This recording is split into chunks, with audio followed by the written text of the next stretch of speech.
Hello, everybody, and welcome to the Blue Thunder Pod WWE Edition. I'm your host, Billy Sullivan. With me, as always, my mom's favorite podcast host. He is currently making grunting and jittering noises because he doesn't want to swear so much anymore on the podcast. Dave Linovich. I'm trying to get into the bloodline, too. Just don't feed me after midnight. What a unique character, and for an adult, it somehow works. Yeah, it still makes him scary. He's not as intimidating after he... They need Jacob Fatu to debut because they don't have a good wrestler in the bloodline right now. Yeah. And Jacob Fatu is very much a good wrestler. Yeah. They're just not good, right? They're not good. There's no good wrestlers in the faction. There's not a lot of good in, like, without Paul Heyman, that is the LWO to me. Yeah, kind of, yeah. And Solo Sikoa was dressed exactly like Mr. Worldwide this week. And I couldn't stop thinking, like, why is Pitbull running the bloodline now? You were 1-62 over the last year and a half. Yeah, not a... And, like, in sprints, Tama Tonga is great. I like the way he's been presented in short bursts. Yeah. But when he has to wrestle a little longer, the stuff that I was talking about that I saw, I was like, not great.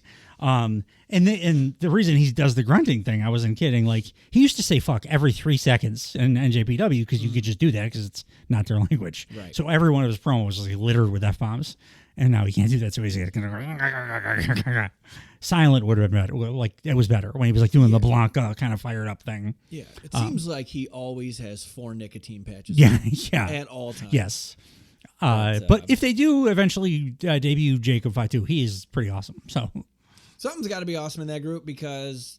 Well, Roman's return is going to be what's awesome. Yeah, but they have to have the something that's a danger to Roman because right now it feels like he would disassemble them if he came back.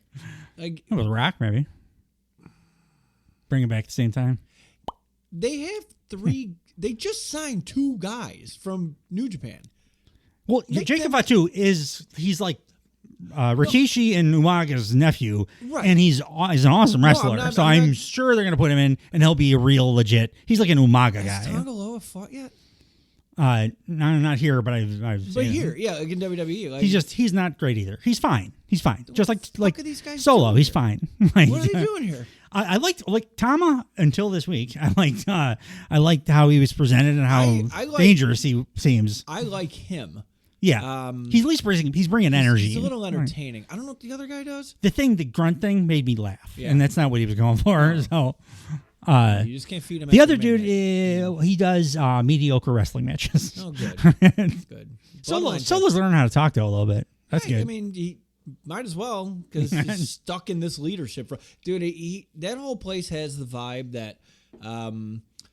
We used to have awesome management at our company, and like they both went off to start a new company, and like they're just promoting whoever was in middle management to run the company now. That's the exact vibe I have for these people. It sounds like we're doing some fanfic where like Roman and Rhea went to start a company together. Yeah, like they left their companies to go start their own company, and working on it. The companies they left are just like drifting in the wind. It's not great because they don't have leadership there. No. It's like in did you ever see The Founder about Ray Kroc? Yeah. So like how he would franchise all these McDonald's locations out, and some locations wouldn't abide, and they would serve like spaghetti and ribs. The Judgment Day feels like they serve spaghetti. The spaghetti and ribs, yeah. And the Bloodline feels like they eat all of the ribs. And they're just like, yeah, we're out. We're perpetually out. You can still get spaghetti at McDonald's in the Philippines, Dave. Can't you get it at the one in Chicago too? The world headquarters? Because of the Filipino thing. Yeah. They bring the Filipino, especially now that there's Jollibees in America. That's one of the things that Jollibee is like, because sweet spaghetti is a thing there. Yeah. It took me a long time. Sweet spaghetti. Yeah. You are a wide receiver. You just ran crazy routes. I want that to be my nickname now. I'll find a way to shorten it. Sweet spaghetti. Oh, right. Like 3 podcasts from now and introduce you after you forget about it. Introduce you to sweet spaghetti. It's going to derail everything I got. You know what they call a Big Mac in France? Well, yeah, would you? I think it's a Whopper. I think they call it a Big Mac. Didn't they They call call it it a a Whopper with disgusting cheese? burger, you fat American piece of I shit. can't remember what. And then they go, duh. What was the last thing? Toi. No. The one they chanted. Duh.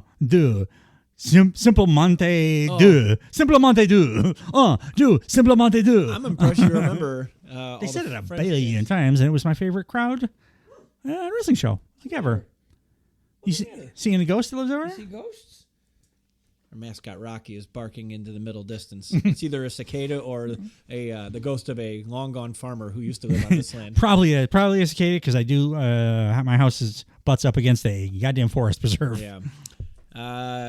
We were kind of butts up against a forest preserve, if forest preserve means Everglades, because this show was in Jacksonville, Florida. Yes, it was. Hell of a segue there. At the ViStar Veterans Memorial Arena. There were 10,197 tickets distributed. And this is a pretty big place. Like for concerts, 15,000. Jacksonville's a good wrestling town. Yeah. The last two shows that were ran, they were both AEW shows. But were they at the Daly's place? No, in this place. Oh, in this place? Yeah. I didn't know they did anything in Jacksonville. It wasn't Daly's. This is according to WrestleNomics. So, and they both ran in April of this year. And it was a Collision and a Dynamite. Yeah. Weird. Yeah, I don't know. Of course, this could be very wrong. I could have copied wrongly, but like neither. No, Tony Khan probably did weird shit. Neither show broke 2,500. That's irrelevant. Different product. But put that at Daly's place, you dummy. Yeah. Those shows are great. Yeah. Presented different. They feel special. Awesome. And the other thing that's we should probably address before we get to any lesser news is Natalya is discussing a contract extension with WWE. Yeah. Like the 12th or 13th. She road agent or something. She has to do extra shit. Beyond her one good match every 2 years that makes us all go, oh, I forgot Natalya can wrestle. I know her. I don't know, but I think her and her sister do some like modelly stuff because Natalya looks like she is a sister. She has a beautiful sister. Yeah. Is she a wrestler too, or no? She just her body's just wrestling to keep her clothes on because she's very fit and attractive. Yes. She's got Anna Jay syndrome. Yeah, but she doesn't look like she'd be good with kindergartners like Anna Jay does. Before this whole show started, we had a dark match with 2 Monday Night Raw. Why are they doing this? They're like, we're not going to do cross promotion, but on the dark matches, we're going to make these motherfuckers travel because fuck them. Dude, the dark matches were dope too. They've all been great, but there's what the hell? Awesome Truth versus JD McDonough and Finn Balor for the World Tag Team titles. A title match? On a dark? Oh, that's one of 2. That happened on the other show too. Sure did. Probably just You're right. They're using them probably because the Gunther J one made sense then too. Is they probably wrestlers that haven't faced off ever. They want to make sure they have chemistry, so they put them on the dark match and the other show. Yeah, that makes sense. Which sucks that they're traveling like very different parts of the country though. Like you think you'd be able to figure out a better way to do that. Do it on an NXT or something. Extra check, another payday. So if that's the case, that means we're going to get Damian Priest versus Kofi Kingston because that was the other dark match for the World Championship. Okay. I don't hate that. Kofi needs to win a world title again and keep it for a long time and not lose it in the worst fucking way ever. Yeah. Because it was so awesome that he won it at that time, and then that whole thing was just absolutely ruined by the way it finished. The only other one I could think of that is as maybe that bad is Bret Hart losing. Nope. It would be Yokozuna losing at WrestleMania 9. Is Kofi worse than that? Kofi's worse because that was had kind of political undertones. The big Nazi-looking motherfucker beating the black guy in like 2 seconds. Yeah. It was also after a groundswell of fan support is the only reason that Kofi, people got behind him and they just crushed him. It was the debut of SmackDown on Fox as well. I remember that. Also, too, that match ended with Cain Velasquez debuting. Oh, yeah, and he sucked ass at pro wrestling. He was really bad at his job. But yeah, that was this is what the kind of SmackDown we're dealing with tonight. The opening saw... before we get to the opening match, I have a question. Because I don't think I've noticed this before, and I don't know why. Maybe I'd always fast forward past the very beginning, but is it... Or maybe it's new. Is that narrator guy that breaks down all the shit that's going on start SmackDown always there? Because that was awesome. No, and that it sounded like a narrator for a book or something. And he was like telling me a whole story. I was like, ooh, this is nice and cozy. And now I know what's going on. They're really good at, and there's quite a few of these hype packages and promos and recaps. That dude specifically, whoever narrated that thing, I wouldn't call him like an announcer. He was a narrator. Like it sounded like he was doing voiceover in a movie. Hopefully he was awesome. Start shows like that then. Yeah, it's a great way to start a show. It like set up like all of them moving forward. Not a ton awesome stuff happened on WWE TV this week, but like it was at least nobody was confused because they like told us the story in a way without a better way than just showing Rhea Ripley's promo from the same show 3 more times later in the show. Yeah. Yeah, because we can't forget about her. God forbid we forget about something and then when it comes back, we're surprised it's back. Yeah. Yeah. Like, can you imagine if they're still just running like MJF like ads this entire time? Yeah. On the other show? No, it would be. It's like, no, because when he comes back, we're gonna go. Roll up, piss my pants and throw them at the company. I pop for people I don't even like. Triple H, when he came back, I was like, "You're the best." He's a fucking prick. I never liked him. So we had that hype video that you just mentioned. We also saw that LA Knight beat Santos Escobar at a house show in Chattanooga, Tennessee last week. Super. Yep. And he advances in the King of the Ring tournament. We also saw on the same show that Tipe beat Michin. Michin? I think you had it right the first time. Michin. Just be M-E-A-M. Like, Michin means something. Like, it translates to something. But her name's M. So. Just be... Yeah, I don't know how to say it. It just reminds me of the Michelin Man. Then I think of the guy with the made of tires. I'm pretty sure B.A.M. or it's probably like what's it called? She's married to what's his face? Keith Lee. So is Mia Lee now? Fine. Fine. Be that. Michin is not a. Now it sounds like it's hitting my ear weird. It sounds like you're saying meat chin. So like I'm thinking of like Sergeant Slaughter and his stolen valor, his big meaty chin. It's funny. It all tracks so hard. It's like so much of my life felt like when you rooted for him for being like a legit soldier. And you're like, oh no, he just never served a day in his life. Just a carny piece of shit. But yeah, Tiffany Stratton beat Michin on the same house show. She advances in the Queen of the Ring tournament. They're showing a continuation of Bianca's knee injury angle, which I liked because that played into tonight. The Bianca knee thing is almost like the Matt Jackson lower back thing, where she's been selling it for about 5 years. Yeah. Which I like. Like sometimes you got a bad back, sometimes you got a bad knee, and it's like MJF does it too. Yeah. His left knee is just the bad knee from football, and like it acts up on him. And Bianca does that with the knee, which is a very good thing to sell when you do a lot of power move that involve like putting people on your shoulders and shit, because it takes that away from your offense. It also puts the element of doubt in when you're fighting let's say a Candice LeRae, for example. Yeah, when you're like super dominant, you're the Bo Jackson of lady wrestlers. Yeah. If your ACL's fucked, then the other people have a chance. I was also going to say that was my nickname in high school, but that's a stretch. The Bo Jackson of lady wrestlers. That's pretty funny. LA Knight is walking in, and then you see the Bloodline, Solo Sikoa, Tama Tonga Loa, and Paul Heyman walking in. I almost want to call him a different name. Like the family or something. Like the Plasma Line. Because like it's not the Bloodline. The Bloodline was like Roman and Sammy feuding, and the Usos doing like interesting character stuff, and The Rock. Where is the one Uso? I think when Roman comes back, it'll be the two Usos with Roman. I think it's all going to be babyface. I see. Babyface City. That means I got to cheer for Jimmy? Like, not necessarily cheer for him. Like, cheer for the group, and Jimmy will be there too. Sure. That's funny. It's like cheering for It's like Randy Orton, most multi-mans. When I'm like, I like Kevin Owens, I like Sami Zayn, and Randy Orton's there too. It's like hating a baseball team, but like, you know, you're a huge piece of shit, but you're from the town. Yes. Also, we have Jade Cargill and Nia Jax walking in. These are all split screens because these are all 2 event matches for later. I know. Keep the gas in. We got a match to talk about later. And then we have Randy Orton and Carmelo Hayes walking in. Randy Orton, like a slightly above average match here. A good one last week and a slightly above average one here. It's like his best streak of all time. He's doing well. He's very giving. Also, he's become very giving, after he stopped shitting in people's gym bags.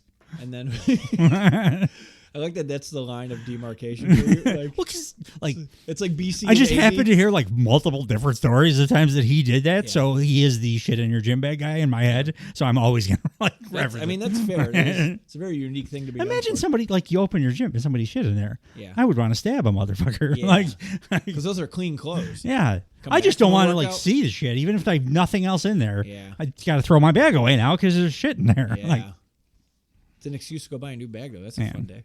Nice new bag. Cody is next scene walking on the ramp in the empty arena. And we now know that there's going to be a contract signing later tonight between him and Logan Paul. a disappointing one, where they insinuated something not going to happen. It was the thing that made it exciting. It was, yeah. I still think it's going to happen, but We'll chat about that. First, we have the Queen of the Ring qualifying match. Nope, I keep saying that every fucking week. Queen of the Ring it's only actual been match. twice that you've said that, and the last time you said, "Oh, I keep saying that," and you had never said it before, and this was the second I time. say it in my head a lot. I think about this all day. Bianca Belair versus Tiffany Stratton, 9 minutes and 53 seconds. Kicked ass. And like, I wonder if Tiffany was suppressing the N-word. I don't think she's actually racist. I'm just going to keep making jokes about it. So. It's we've been saying forever. These are the two best athletes. Yeah, they listened to the roster. show because the commentary team was like, "These are probably the two best athletes." I'm like, "You motherfuckers listen to the They did it may or may not have been on purpose, but the one had bright pink, one had Yeah. bright blue. Nice juxtaposition.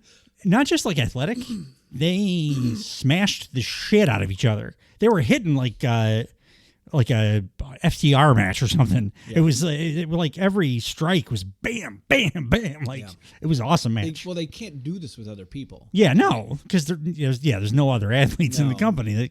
I thought this was a nice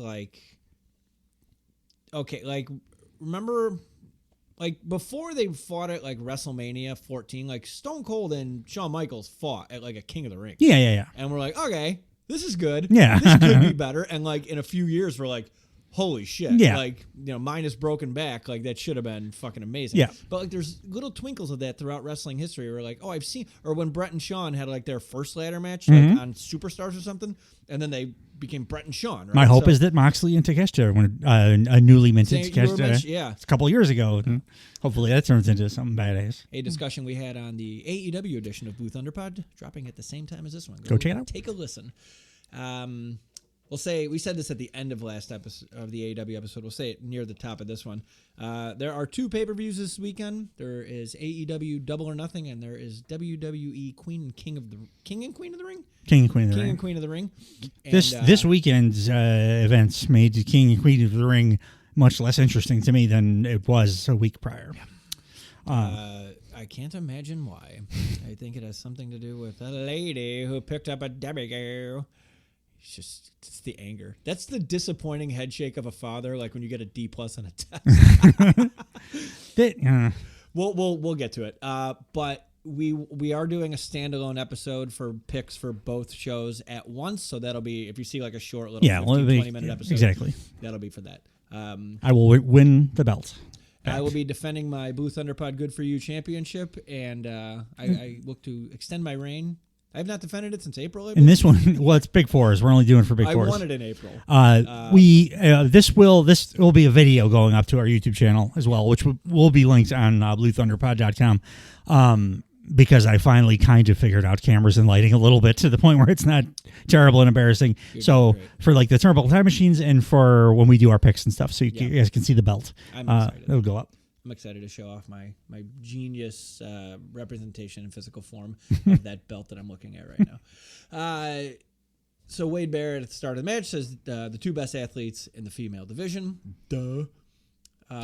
Corey Graves says Bianca Belair has not really had a physical equal since her arrival in WWE. He's right. She hasn't, and you know what? Tiff looked like it. Tiffany Stratton's core strength is fucking bananas. She is so strong. Her body is so strong. Yeah, she's muscly as fuck. Yeah. We were talking about him right before we started recording, but Vince Russo has been in the news quite a bit. See what Vince Russo said about Tiffany Stratton? I'm sure it's a brilliant insight. Do you want to guess, or do you just want me to tell you? I don't know if this is fun. To talk about this asshole. Nobody's going to take us seriously because she wears hot pink. Close. She doesn't wear enough clothes to be taken seriously. I thought we would. It's 2024. I thought it might not be quite that bad. It'd be something about what she's wearing. Yeah. But no, he's just doing like the 90s fucking thing. What she's wearing in a full-on wrestling singlet. Yes. What the hell is he talking about? He wore less when he did the promo in the ring with his shorts and his t-shirt on. She's literally wearing what all women wear. Go to a gym and show me a girl who's not like, oh, also, look at what I'm wearing. Why is it a terrible thing to see some people's bodies? It's not, especially when you work as hard as these I appreciate people do. looking at Finn Balor's abs. I'm not even, I don't lean that way, but I'm like, man, that man has a beautiful body. No, I mean, when I first saw him, a while ago, I don't even think he was in NXT yet, and he had his abs were just otherworldly, and I'm like, how the fuck you get? And I Googled for like a day, how do you get? I was trying to find some kind of article or interview. There's one word answer: genetics. Well, also too, like all you do is you have to core exercise. You have to exercise 23 hours a day, but then also have the genetics to have that. And just not eat. But he said he hadn't eaten a carb in 11 years at one point. I believe him. Like, dude was the leanest goddamn guy on earth. But no, you just stab himself in the leg with that shit that everybody tries to get my wife to prescribe them. Synthesized broccoli? Yes. Right in the thigh. That sounds delicious. Put some butter in that syringe. Ozempic. Ozempic. It's probably going to give you colon cancer in 10 years. Not a lot of good reviews coming up. But it definitely makes you lose weight. Yeah. So does... heroin. So does the flu. So does, I don't know, food poisoning. So does a tapeworm. So does colon cancer. So there's some shoving to start this match, and then Tiffany Stratton just clocks the shit out of Bianca Belair. Huge fucking slap. I mean, I cannot understand like how hard they were hitting each other here. It was tough. I think they knew what they had here, and they were like, hey, let's go ahead. Oh, they definitely thought like, okay, we could put on something. Get away with some shit here. Yeah. Bianca's pissed, and she rushes for a clothesline. Tiffany Stratton ducks, pulls Bianca's braid. Bianca goes down, but Bianca kips up and slaps her back. Bianca used to use the braid thing way more in NXT. I realized it was like a big central point of every NXT match she had. Now I like barely ever is part Only of it. At WrestleMania does she whip people with it. And like also too, good on the other ladies for taking that because that's gotta hurt. Like it's fucking got a metal tip on them. Like that's not real, right? I never. Well, it's some kind of tip, even if it's like heavy plastic or whatever. The braid. No way. There's no way. It's you're on since she was an infant or something. Yeah. No, it's just got to be feel extensions. Stupid asking, it but has like, to be I extensions. don't know. Well, I don't know for a fact either, but it has to be extensions. Yeah. I'm just shocked it never comes out because like they pull on that. Maybe thing. I don't know. Maybe her parents were like, "You're never cutting your hair." Like I went to college with a girl like that, but her hair stopped growing because she never cut it once. Because she was so like mentally messed up because her parents never cut her hair when she was a kid. It was religion based. Oh, okay. Yeah. She was a sweetie, but I'm like, do you ever have an issue with this? She's like, it stopped growing like 10 years ago, and she was in college. So. I mean, my hair stopped growing too. Religious. That's because I'm 44. It's because you're Irish Catholic. And my grandfather on my mom's side was bald. Also Irish Catholic. I got plenty of hair on my chest, though. Sure. It's just moderates. Bianca Belair's got a couple strong takedowns. She shoulder tackle. She gets a little cocky. She's doing some dodging, smacks her own ass, and grins real big. She tries a... You sound like my dad talking about wide receivers today. Getting a little hot doggy there, aren't you? But it played into it because like she got a little pompous, and then she gets booted in the stomach. And then Tiffany Stratton's dragging her from corner to corner by her hair. Yeah, it's brutal. Yeah, almost like something that like a lynch mob might do. Yeah. Abort.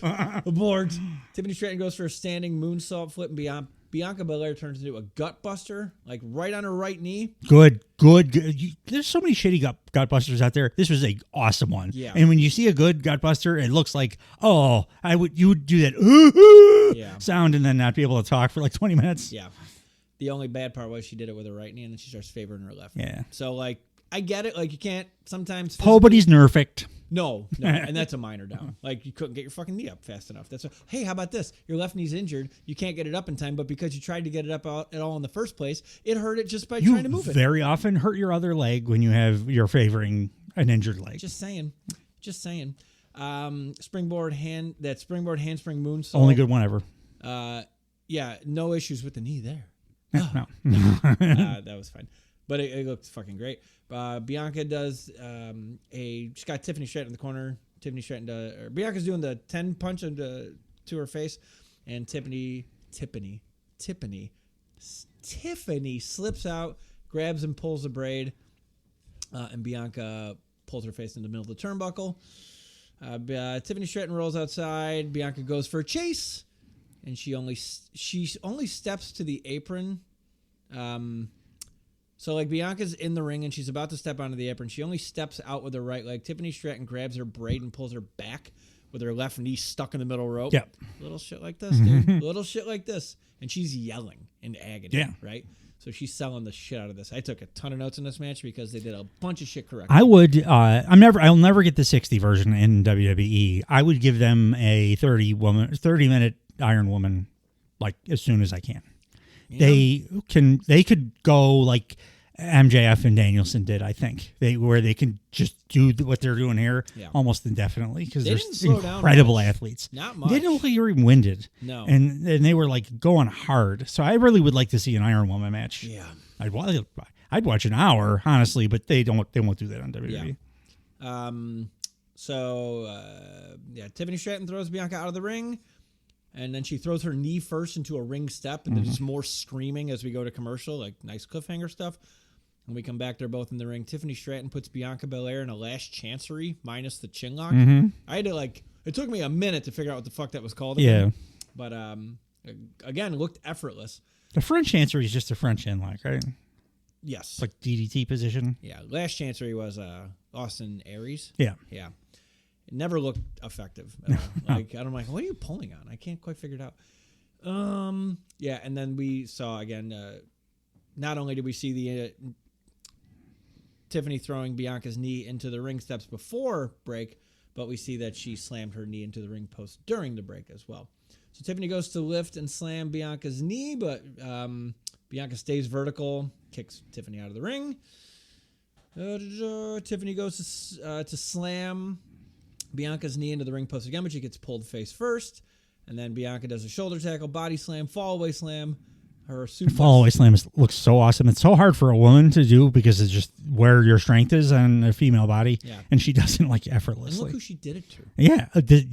The woman that is just a big solid-ass muscle of core strength. Giant piece of muscle. Let's see. You know who couldn't do a fall-away slam, Dan? Well, Powerhouse Nia Jax. Tiffany Stratton.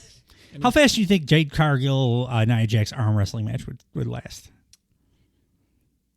I don't think the air would leave my lungs after a go. I think it'd be like one of those like flash things, and then a big snapping noise would happen and compound fracture on Nia Jax's arm.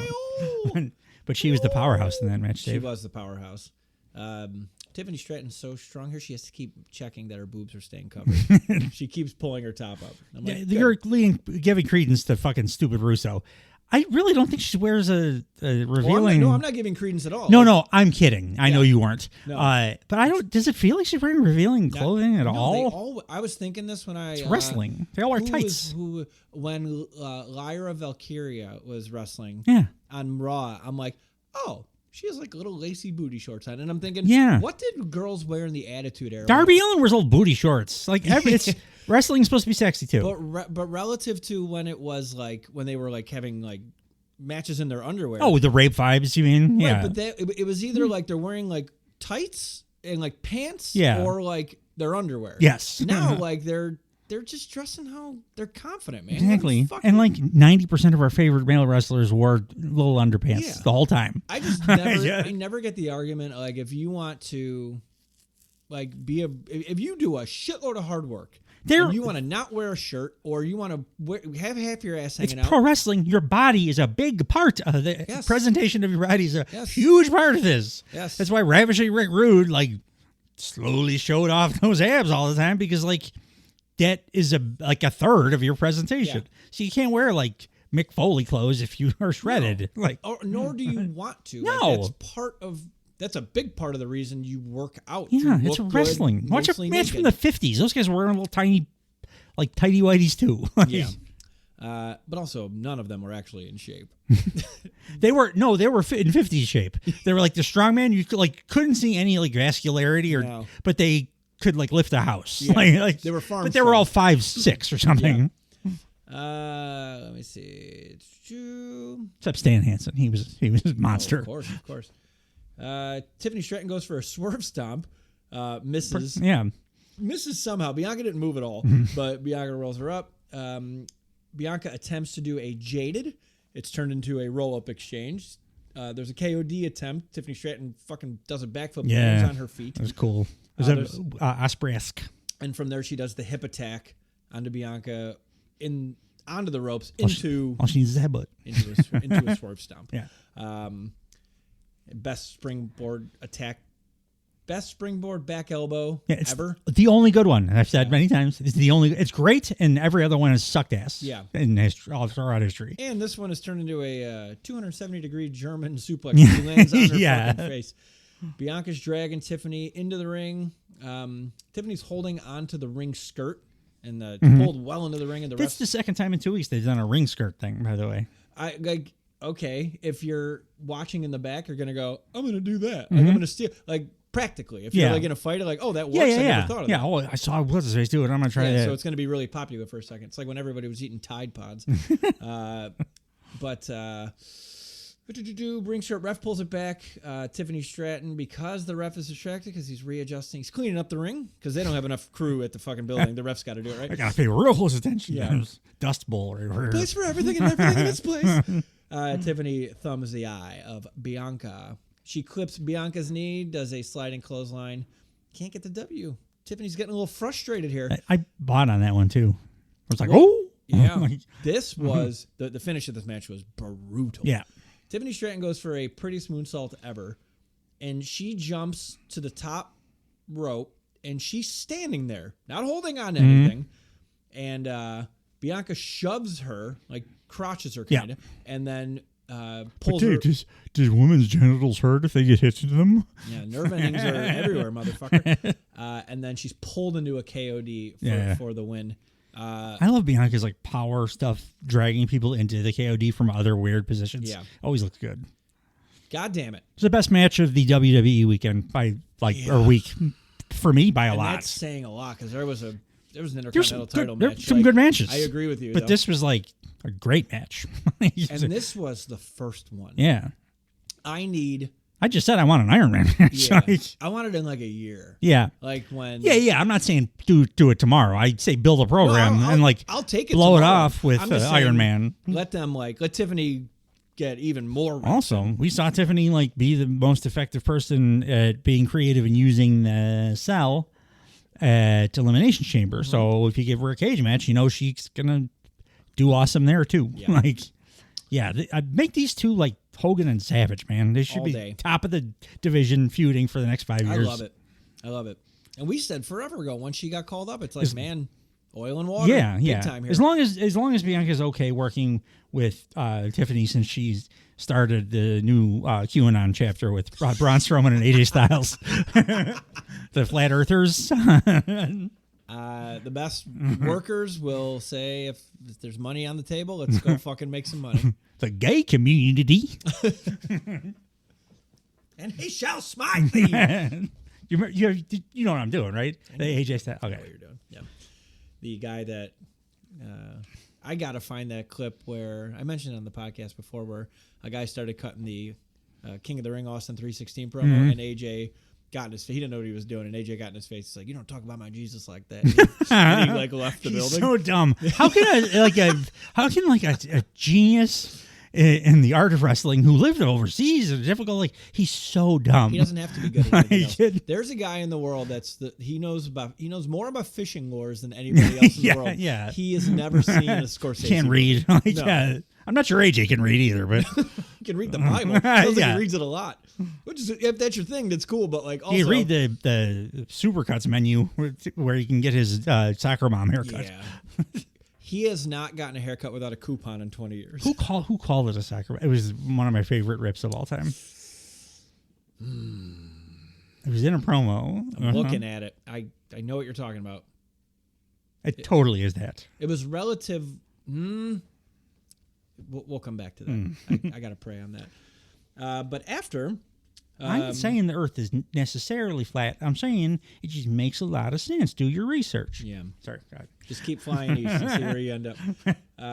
So we have either Bianca Belair is going to face either Nia Jax or Jade Cargill. I thought, man, we're going to get to see Bianca and Jade already. That's awesome. This is where I wish I was watching SmackDown, and I'm like, man, I wish we ran down the tournament bracket, because we said last week we'll do the women this week.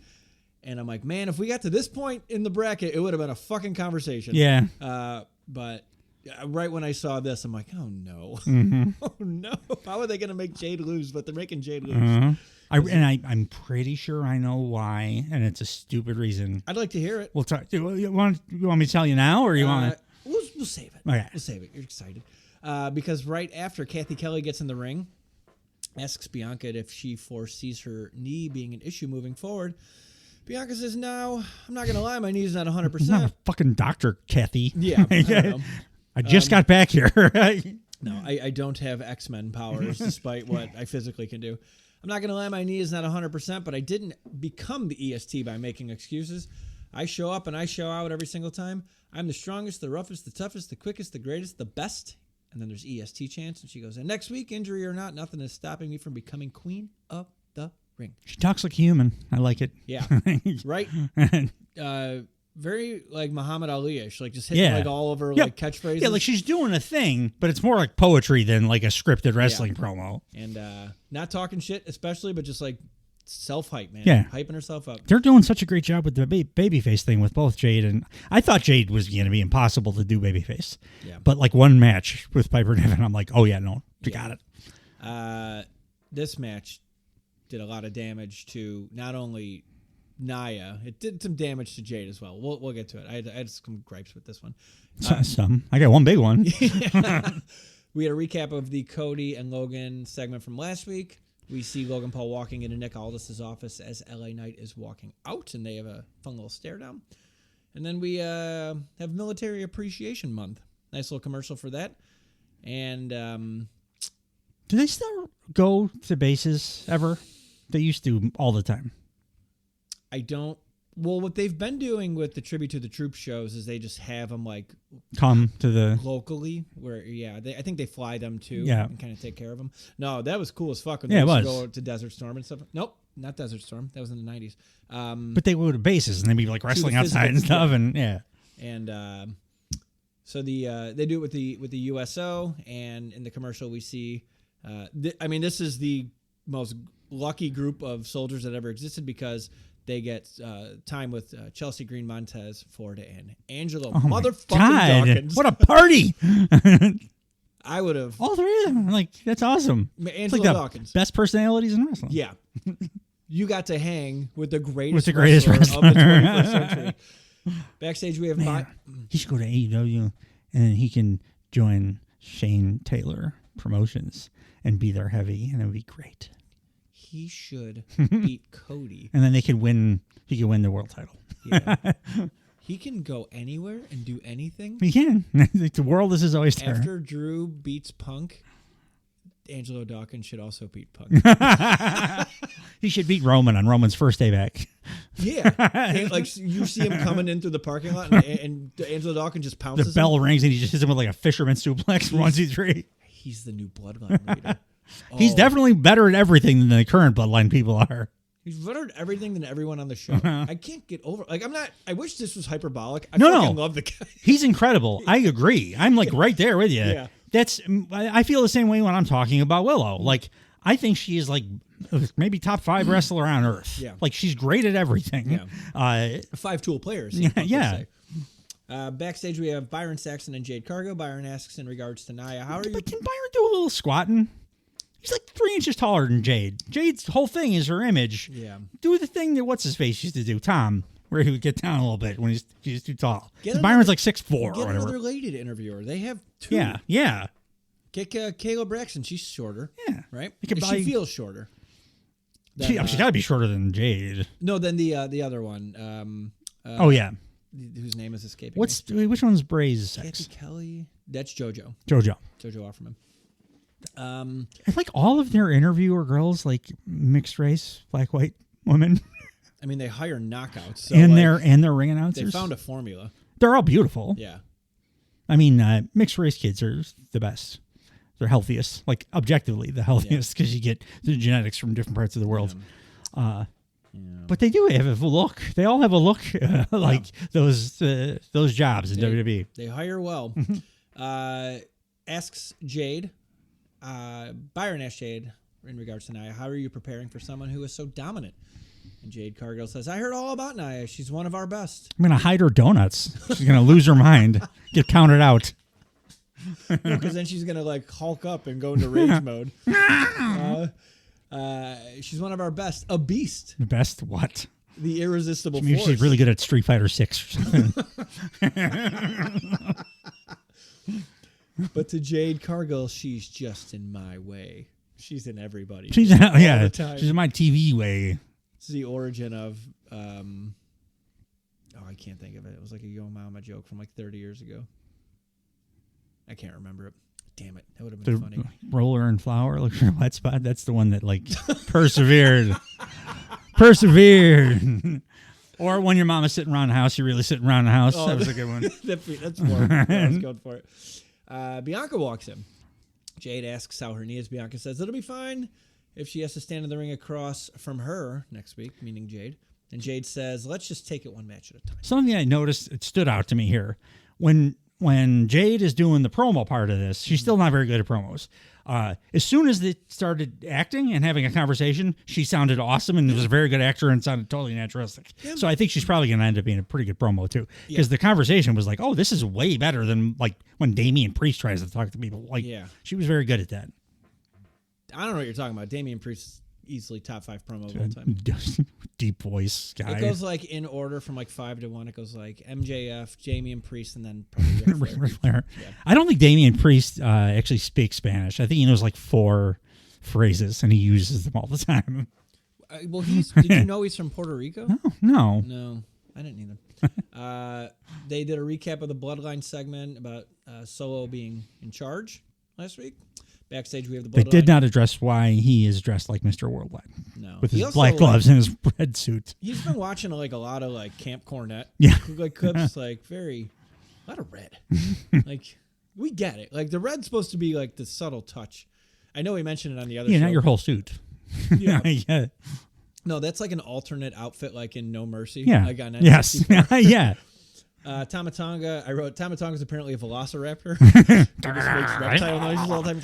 Some of it was like gerbil sounds. It was pretty silly. In both examples, stupid animals with small brains. Yeah.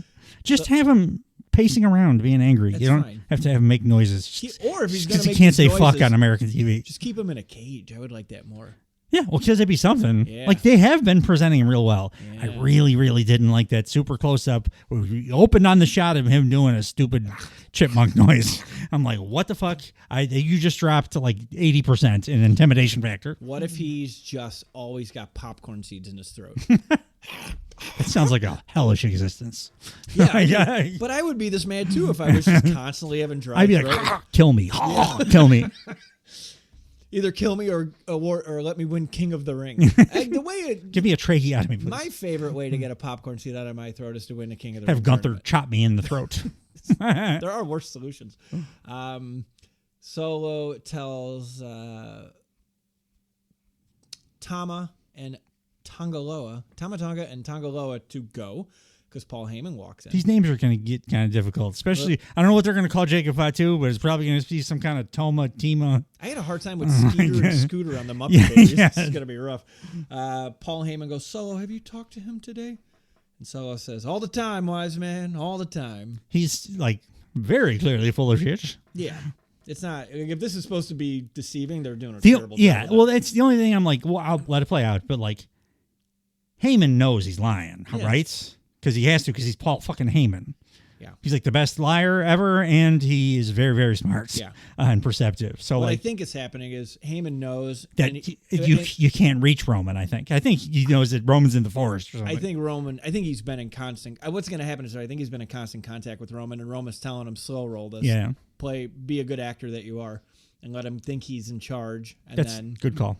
It's just a thought, but I mean, what's probably happening is Paul Heyman doesn't watch the show, and he doesn't know what's going on. Backstage, we have Kathy Kelly and Los Angeles Knight. Every time we see Kathy Kelly, I think it's going to be Kelly Kelly because we saw her growing up. I'm like, they brought Kelly Kelly back?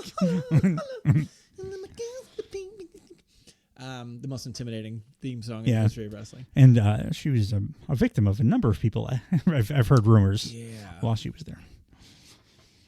Wrestling used to be pretty dark. Unrelated, Chris Jericho is now called the Learning Tree. Yes. Unrelated. So you bring any ladies into his stable? Unrelated. Kathy Kelly asks how... What happened to Tay Conti? She was under his... Conti? Yeah. She had a baby, but she still wrestles. She just posted something on... It was like this is kind of funny. I'm surprised they didn't send us to the group. Or we didn't talk about this on AEW either. It was some kind of party where all the girls were together, and Toni Storm was filtered to be black and white. But they were like out socially. That's great. And they're like, man, she's sticking with this gimmick. She like wrestled the match though, Tay, and she was just running the ropes. It was great. Yeah, and they like the Learning Tree does not seem to have boosted her to star proportions, nor her husband. Well, he's still inexplicably... Well, he's suspended still from the... Just got lifted like last week, and they just don't know what to do with him yet, but it just got lifted, yeah. I'm fine with him fighting Jericho forever. Yeah, You got to give him something to do. Yeah. And, like, he's going to get lost in shuffle anywhere else. I wouldn't mind him doing a one-off for WWE. Go do a 1 year so I can see that Cody match again, because that was one of the greatest matches of all time. Run it back. The best cutter ever. Oh, man. You think Triple H would allow open challenges of guys from other companies like the other company does? It'd be awesome if they did. It would be incredible. I mean, I was calling for a WrestleMania. They fucking should have with Goldust. I don't know. No. Triple H is a dickhead. I don't know. You have to go into the archives to find out why Sully has such a strong opinion about Triple H. But or just be alive in the 90s and early 2000s and then in the mid 2000s. It's a very specific detail, though. Yeah. And that's for the, as we say out here, like wrestling rewards people who pay attention. So we do the same. Yeah. Kathy Kelly asks Los Angeles Knight how he's feeling heading into tonight's King of the Ring match against Tama Tonga. And Los Angeles says, you ain't got to ask me all these personal questions. Let me talk to you.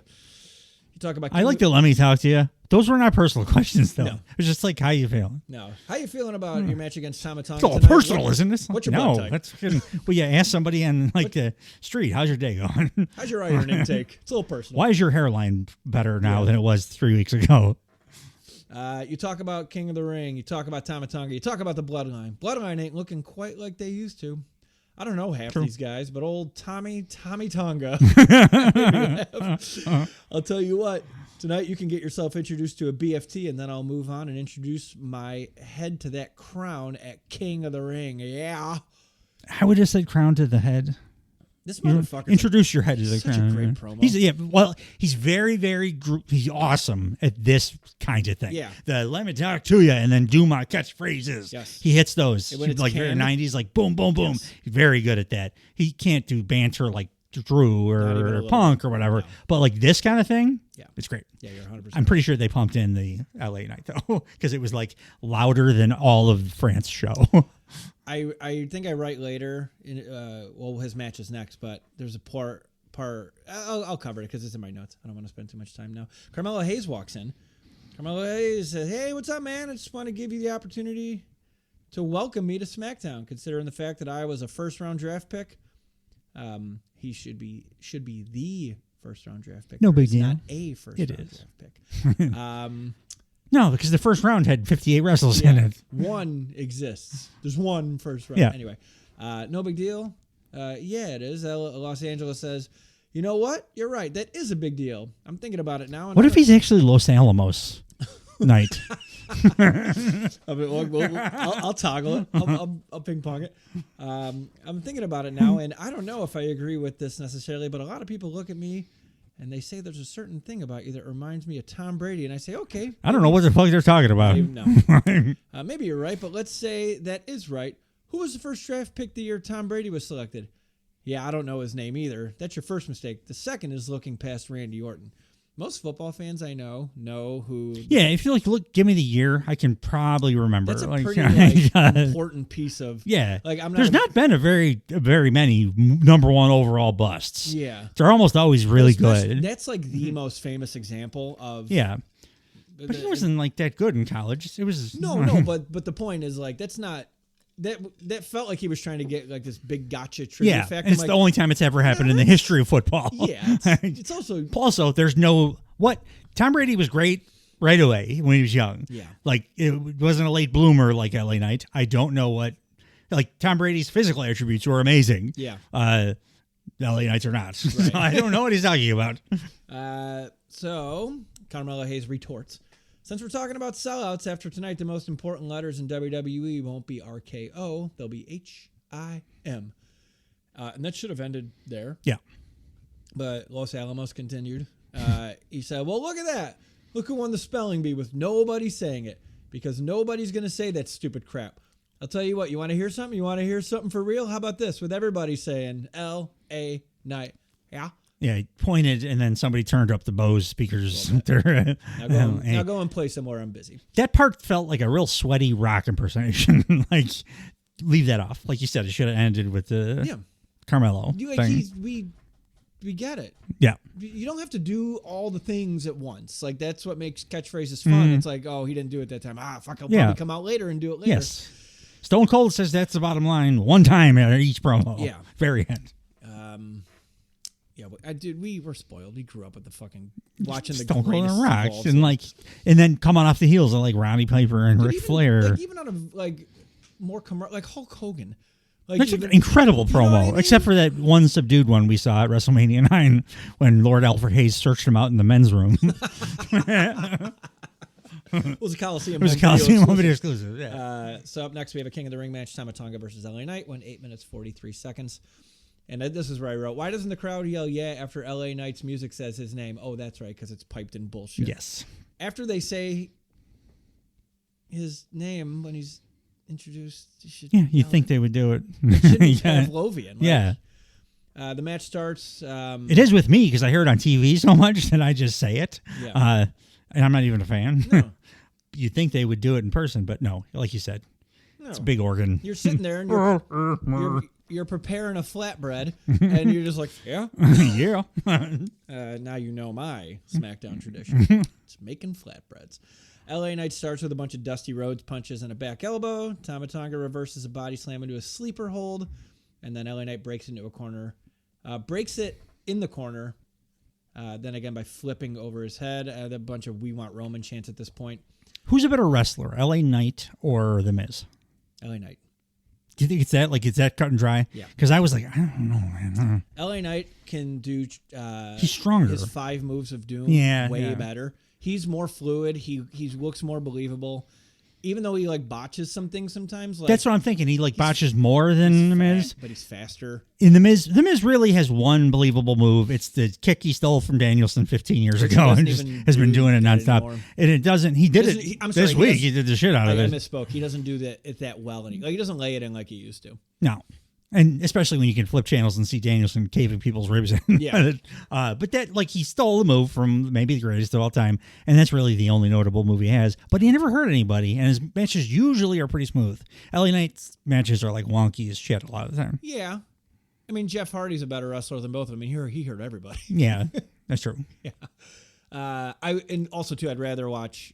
I'm kind of coming around on this little bag a little bit. This little shit bag on LA Knight. Los Alamos, because he is he's away from a title. Yeah, I think I like him more floating around the mid card having personal feuds. It's like a I was just gun for hire. That's stupid. But like a lone wolfy kind of whatever. Just have I hate you. Just how he cuts promos. I like be personal. I don't want you chasing titles. Just have beefs. He seems like just like the toughest guy at the insult YMCA. guy. Yeah, it's yes.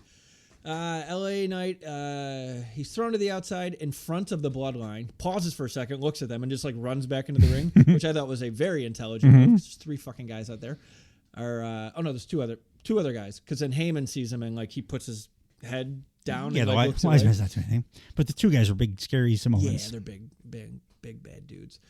LA Knight does the mudhole stomps to chance and then a running like knee attack in the corner. It's his cool. mudholes are okay. It's a cool spot. It's hard when you're doing a move that like is iconic of the greatest ever. Like it took me a little while even on Kevin Owens, like my guy, my favorite WWE wrestler, when he started doing the stunner. Actually, it took him going on the Broken Skulls podcast and Stone Cold telling him, dumbass, kick him in the stomach first. That's part of the move. Yeah. And then he started doing that, and then it became awesome. It also made his pop-up powerbomb better. Yes. Too, because now we're like, oh, now we got a couple. Yeah, you got a couple things. Yeah. Solo gets on the apron, and then Tonga Loa gets on the apron. LA Knight chases them both off. Tama Tonga attacks LA Knight from behind, and he rolls him to the outside. Tama Tonga runs from the other side of the floor, just steps on the stairs, does a jumping clothesline, just goes to commercial. There's a Tama Tonga beat down during the break. He misses a top rope splash. We're back from commercial, by the way. Tama Tonga misses a top rope splash. LA Knight does a running cross body. And LA Knight gets a bunch of offense in. Does a pop-up power slam and a jumping elbow. Like it's kind of like his 5 moves a game kind of thing. Yeah, you're right. He's better than Miz. I also just hate I was going to talk about it on Monday Night Raw, but Miz's mic was too hot, and it was either a delay or he has no fucking rhythm. Yeah. He just...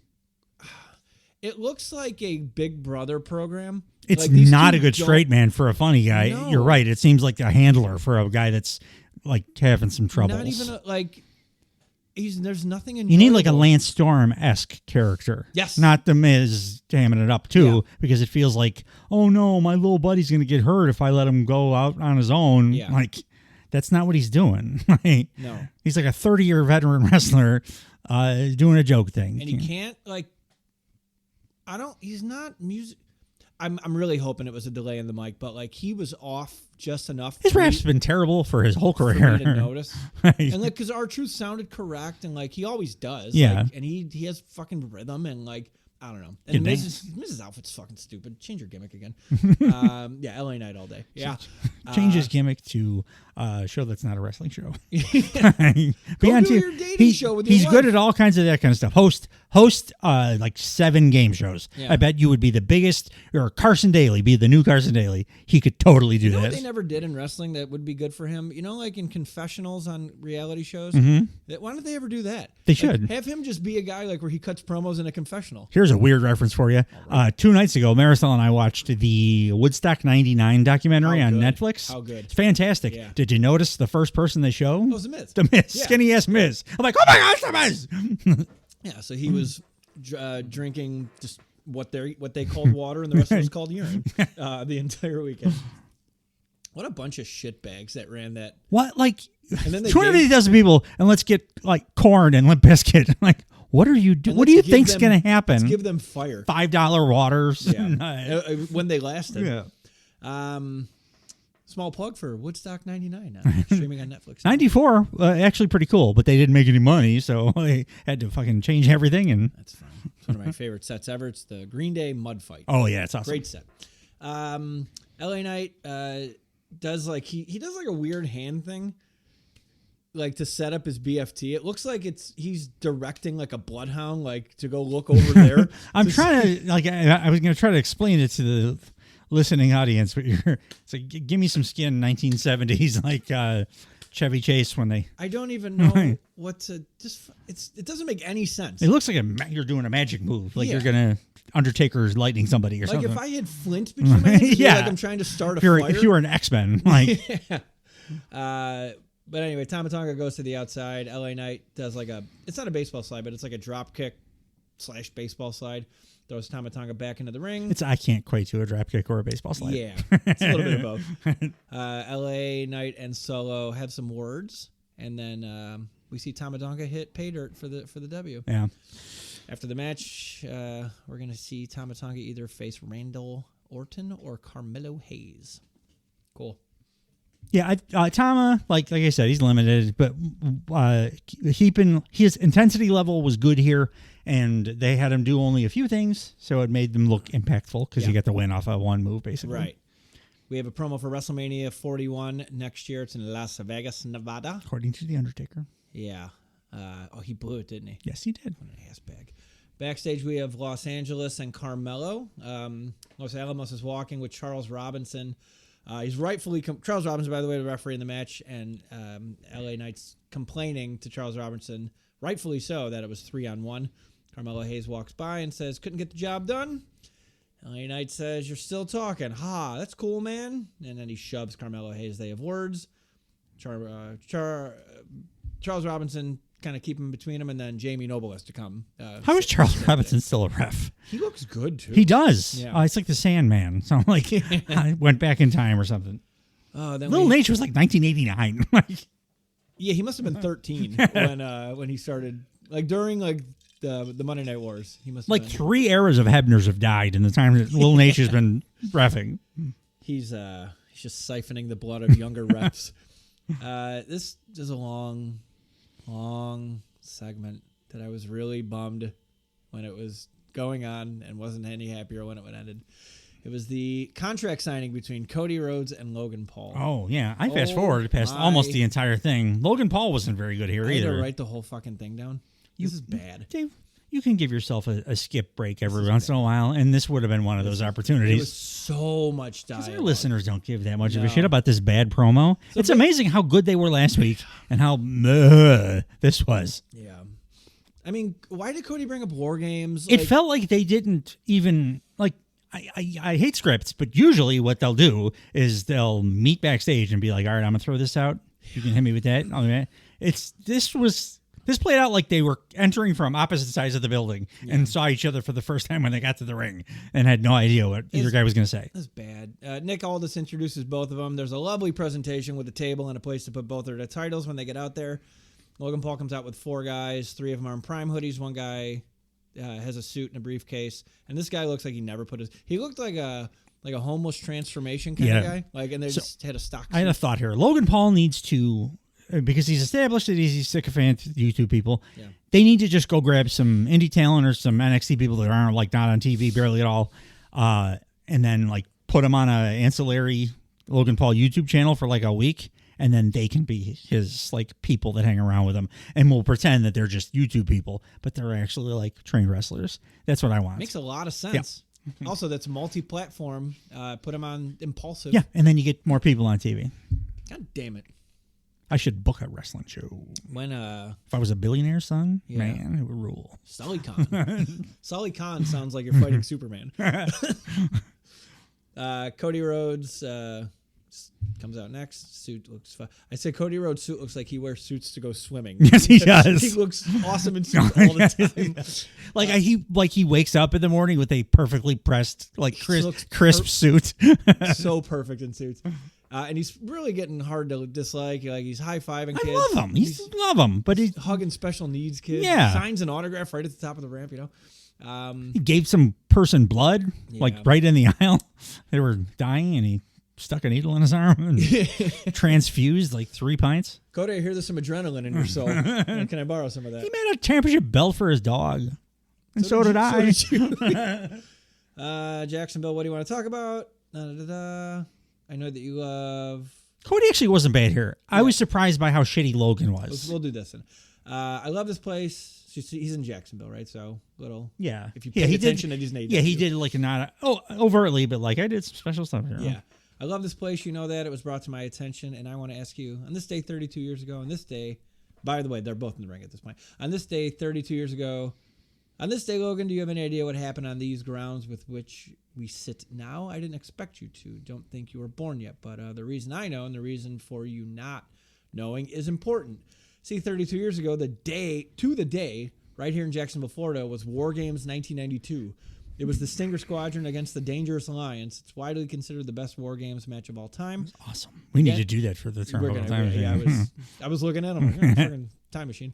Again, the reason that I know this is because, like the lady with, and then he starts pointing to the crowd. He's like, the reason I know this is because, like this lady with "My dogs love to wrestle" sign, just like my friend all the way at the tippy top up there, just like you shouting out the answer. See, the reason I know all this, Logan, is because, like them, I am a fan. I want to know what the guy shouting out the answers was shouting out. Like, no idea. It felt like he had nothing else to say, so he was just pointing to the middle distance.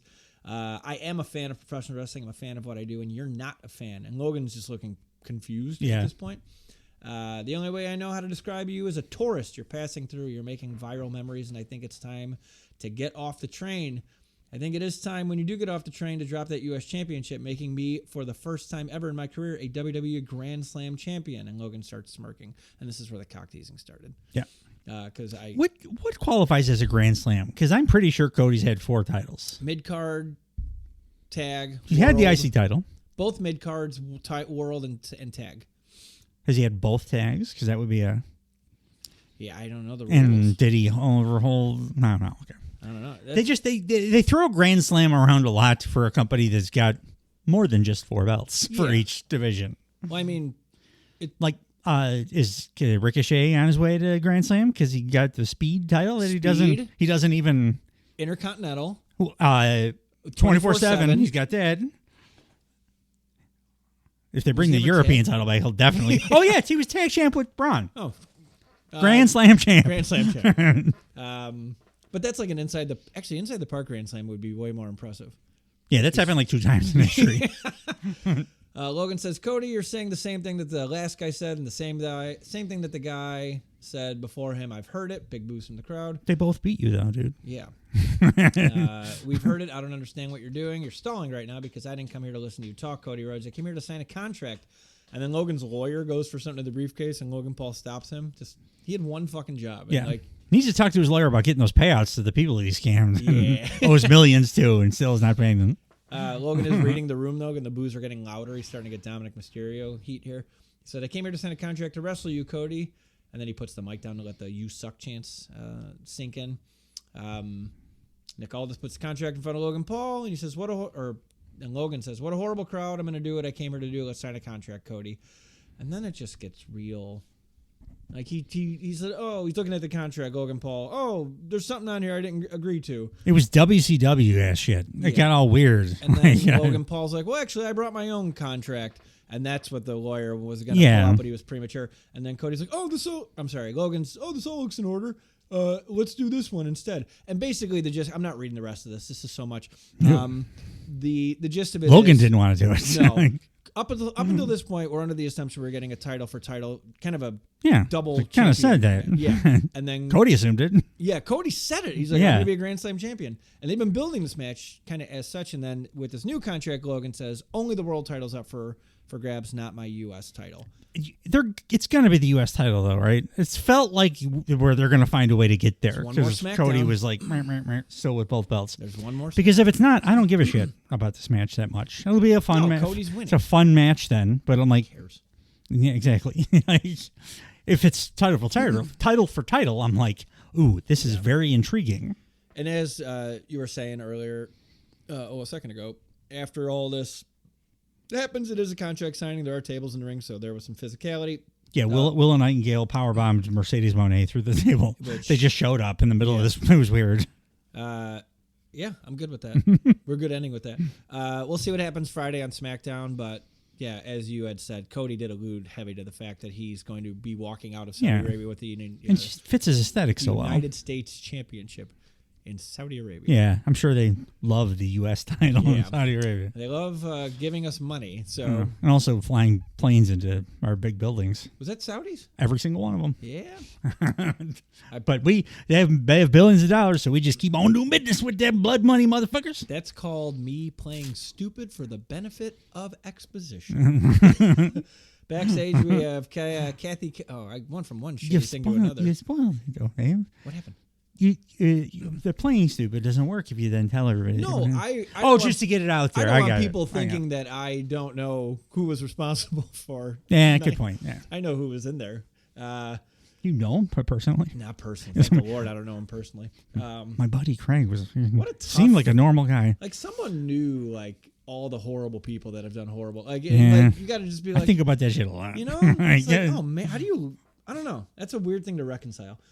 But even if it's just like a guy down the street or like someone that got a random Netflix documentary made about him. Like, I know a guy that friends. I went to high school and college with a guy that I thought was a douchebag back then, but then killed his wife. Yeah, there's a perfect example. Mm-hmm. Yeah. I would not have thought back then, like, oh, he's going to brutally murder his wife in 15 years. Yeah. Like, Well, here we go. Backstage we're with Kathy Kelly and Nia Jax. Kathy Kelly brings up Jade Cargill. nah, even the way she talks. I wrote her She's whole... not strong. Yeah, you're not strong, though. Nia Jax goes, oh, Kathy, stop it. Of course Jade has to hype herself up. You hear all these things. Jade is so strong, and she is. Jade is so impressive, and she is. Nia Jax is like your girlfriend's sister that won't stay out of your business. Jade is going to be queen of the ring, and she is not. Did a fucking Wayne's World not joke in 2024. Jade Cargill is not going to be queen of the ring. Nia Jax will be your new queen of the ring. Jade Cargill is so much cooler than Nia Jax that's not not even quantifiable. It's like scientists trying to talk about dark matter and quarks and shit. That's how far apart they are. Doesn't this feel like a first draft? And like, hey, just like make this your own. Yeah. And she's like, oh, fuck that. I'll just read what's on the paper. And then Nia Jax walks to the ring, and we get she waddles. queen of the ring. Queen of the Ring match, Jade Cargill versus Nia Jax, lasted 2 minutes and 38 seconds. Not Piper Niven. Nah, not even a little bit. We had a stare down, and then Nia Jax punches Jade, shoulder tackles her as well. Nia misses a leg drop. Jade Cargill does a... This is where I got annoyed. Jade Cargill does a very legit looking spine buster on Nia Jax, and Nia Jax rolls out of the ring as if she... she doesn't sell because she sucks. No. She that sucks at move everything. has She's won selfish. titles. She sucks. And she just no-sold it. Nia Jax pulls Jade to the outside and just kind of tosses her, and we hear a small voice yell, "Mommy!" We have not been privy to the... Not in WWE. She used to carry her around all the time in AEW. But it's Jade Cargill's daughter that we find out. But so Jade's over consoling her daughter, and Nia pulls her back. Nia tells Jade's daughter, "Your mom sucks." Which, I mean, cheap heat. It's not even... Do something clever, though. Do something clever. Like... Jade super kicks Nia, which I wrote as the standard motherly behavior for somebody being physically aggressive, intimidating. A bit intimidating. Or even like Becky Lynch, maybe like accidentally mentions your daughter, like, "Hey, your daughter want a Smartie?" And then she flies off the handle and hates your guts for the rest of her life. Yeah, helicopter parenting at its finest here in the Fed. Nia Jax shoves Jade into the barricade and then tosses her into the ring. Jade Cargill shoulder tackles Nia back to the outside and then slams her face on the table and then the apron. She goes to do it again. Nia dodges and Jade eats the ring post. By the way, this ring post, not effective anymore in this company because it's surrounded by LED boards. Yeah. So it's like plastic. I feel like I bounced my head off it very, like this table, basically. Maybe that's why they're doing so many like apron spots now. Yeah. I liked when they do like into the LED board apron and then they do the fake like it stretches out. It's a nice little special effect. Yeah, ring posts don't work when you're covered in wrapped in LED boards. Nia Jax clotheslines Jade into the timekeeper area, and Nia Jax removes stuff from the top of the announce table and she throws a desk chair. The ref has completely stopped counting at this point, and I wish he would have just kept going because this would have been a better finish. A count-out finish, a double count-out finish would have been a better much better than what the fuck happened. Nia swings a chair at Jade, and Jade misses it completely. She's supposed to catch it, and we have to pretend that she caught it. I'm blaming Nia. I'm sure she swung it the wrong way. I'm good with that. And because Jade has now caught it, Jade hits Nia with the chair. And makes her look like a dummy, too. Yeah, Nia wins via DQ. They're about to fight more, and Jade visibly calls Nia a motherfucker. Yeah, that was the best part of the match. And they fight more outside. I hope Jade beats the shit out of her shoot, like in real life. Yeah. Like when Charlotte tried to that one time, like Jade, I think, would pull it off. So you know why Nia is going to win the Queen of the Ring? Tell me. So for the optics of the woman that wins Queen of the Ring, remember we were talking about it last week, how it was going to be weird? Who's the one female wrestler that already wears a fucking scuba suit? Yeah, but Zelina did look fine last year when she did it. But Nia wears a goddamn scuba suit. Yeah. So it like already fits. And this is going to have way more eyes on it than any of the other Saudi shows have. I think it's her gear. I guarantee it's her gear. It makes more sense for her to win too. Because you can't have you send Jade in like Christmas sweater and slacks. No, she's Jade Cargill, a big fat one that wears a scuba suit already. I just hope she doesn't hurt Lyra Valkyrie. Because she's awesome. Yeah. And Nia. How do you really feel? I just wish she would find a nice job as a secretary somewhere, or a botanist. Be a botanist, or like a train conductor. You're not a pro wrestler. You're The Rock's cousin. Like a metro train conductor. Yeah. I know she's 6'5" or whatever. Yeah. It doesn't translate if you don't like try and exercise and practice. She's also like super selfish. She didn't sell for Jade fucking Cargill. The spine buster was noticeable. Jade Cargill's the most intimidating looking woman like on earth, and she wouldn't sell for that. Yeah. And also you mentioned it, and that was one of the gripes I had. I mentioned a couple minutes ago. I don't like how dumb Jade looked in this.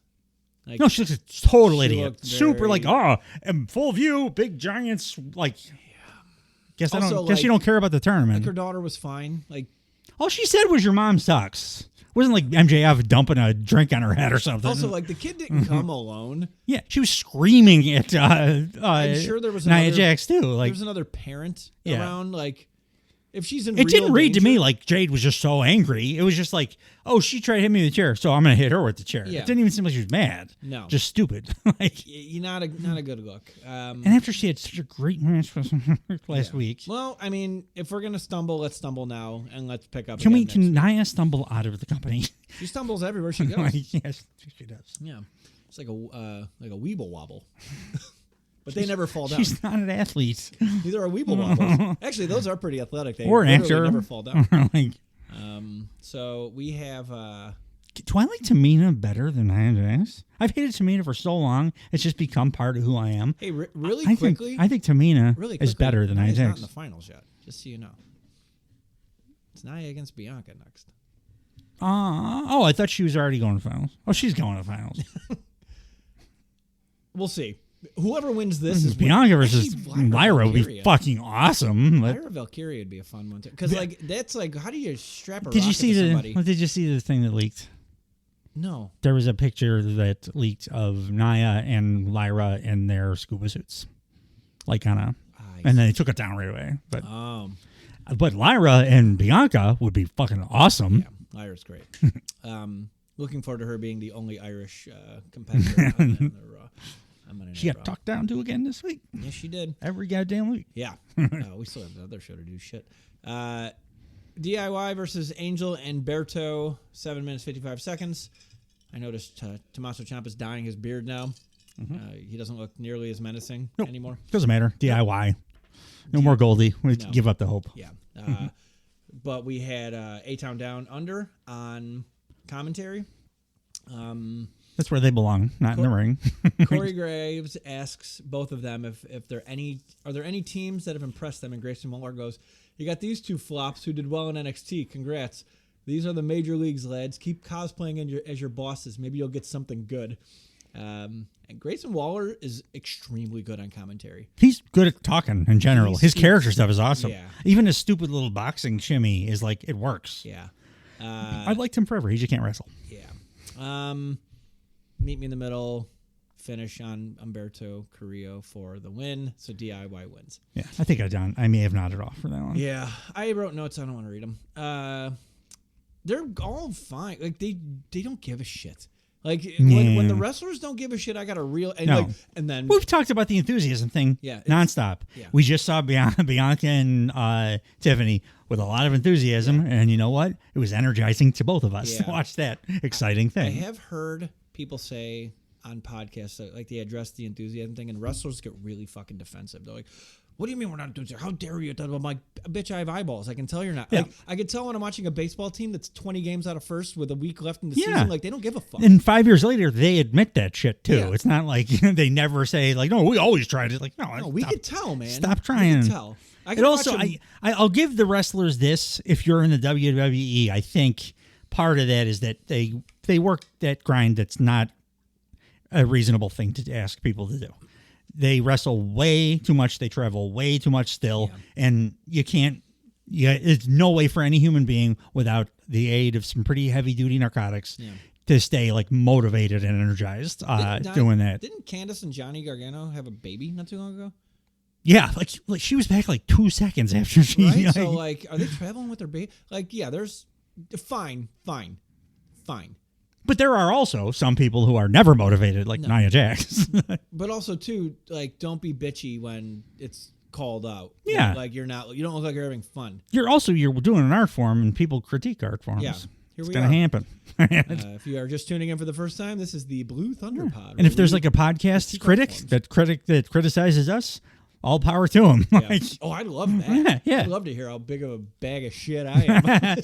I guarantee a dork that reviews podcasts would not be funny at all. So we could like toast him if we had to. Yeah. At the 1 hour and 14 minute mark and 34 seconds, he just called himself a bag of shit. Bags of shit constitute minimum 5 pounds of shit. He's at least 8 pounds of shit. He's more of a satchel of shit. 2 stars. Wade and Corey Graves are acknowledging there's QR codes. And then they show a clip from the WWE Twitch channel of like a psychotherapist. And they did a couple of dimmy things on both shows. This is kind of dumb because WWE, they said it's the WWE Twitch channel. WWE, I guarantee, knows everyone that's logging into their Twitch channel. They'd be able to see who's posting fucking videos on their Twitch channel. I know too much about how the internet works. I mean, Twitch is not like rocket science. I've done Twitch. Yeah. But if it's a company-owned account, they're login. They very much have, yeah. You can see where fucking Bo Dallas is loading up these things. They did a better job with the lead into Bray's return. I wish they would put that kind of effort into this. Yeah. Because that was really cool. Yeah.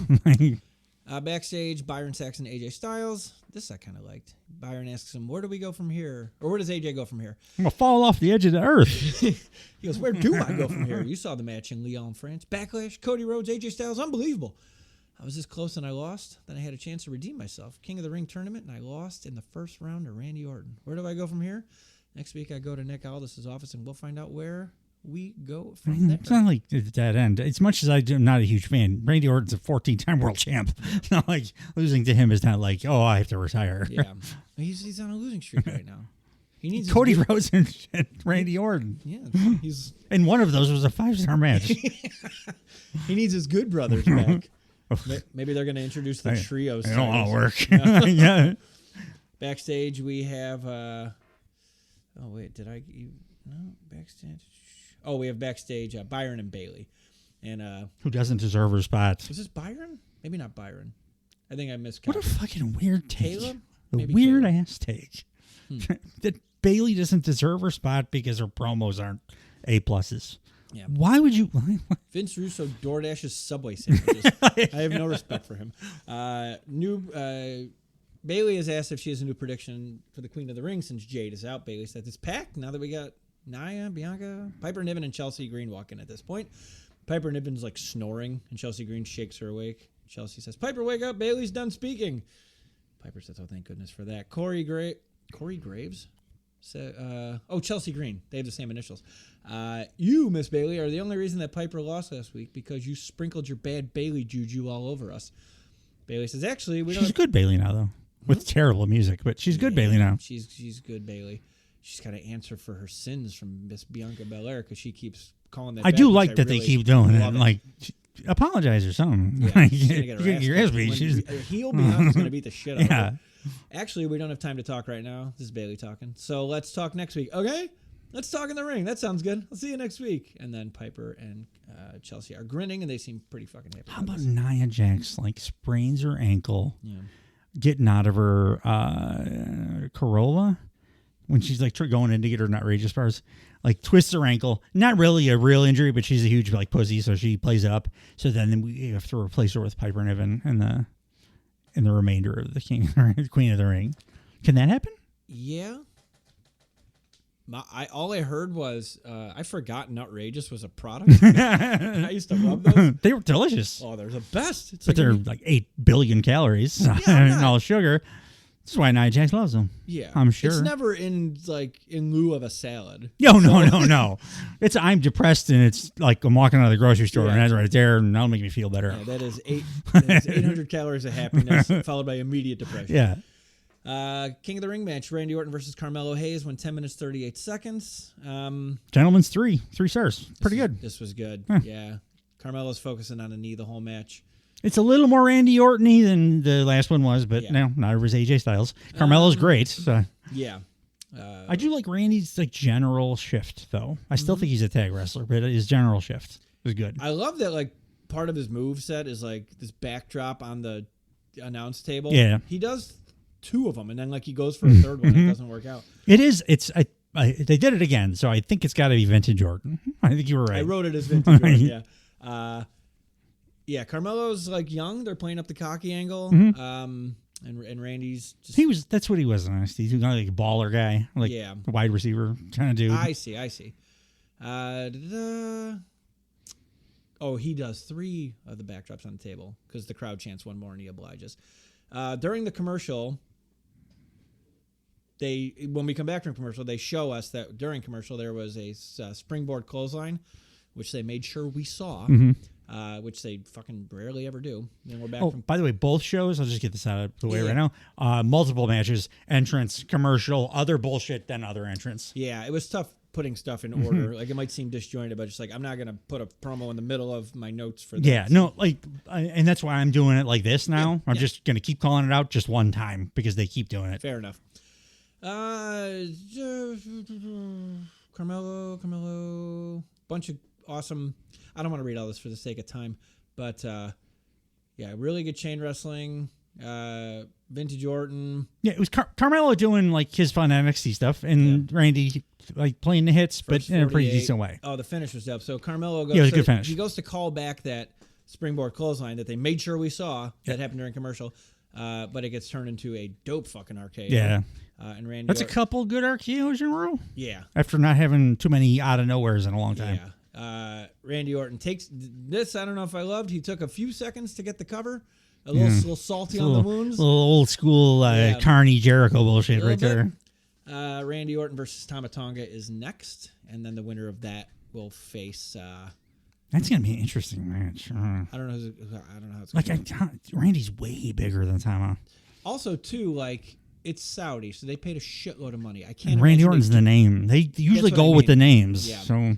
Nia Jax. Who's on the other side in the finals? Gunther and Orton. Good. That's a super interesting final. That's a good one. Yeah. Especially since they'll both be in. I have no idea how that match would look, which is oftentimes the best stuff. Probably slow.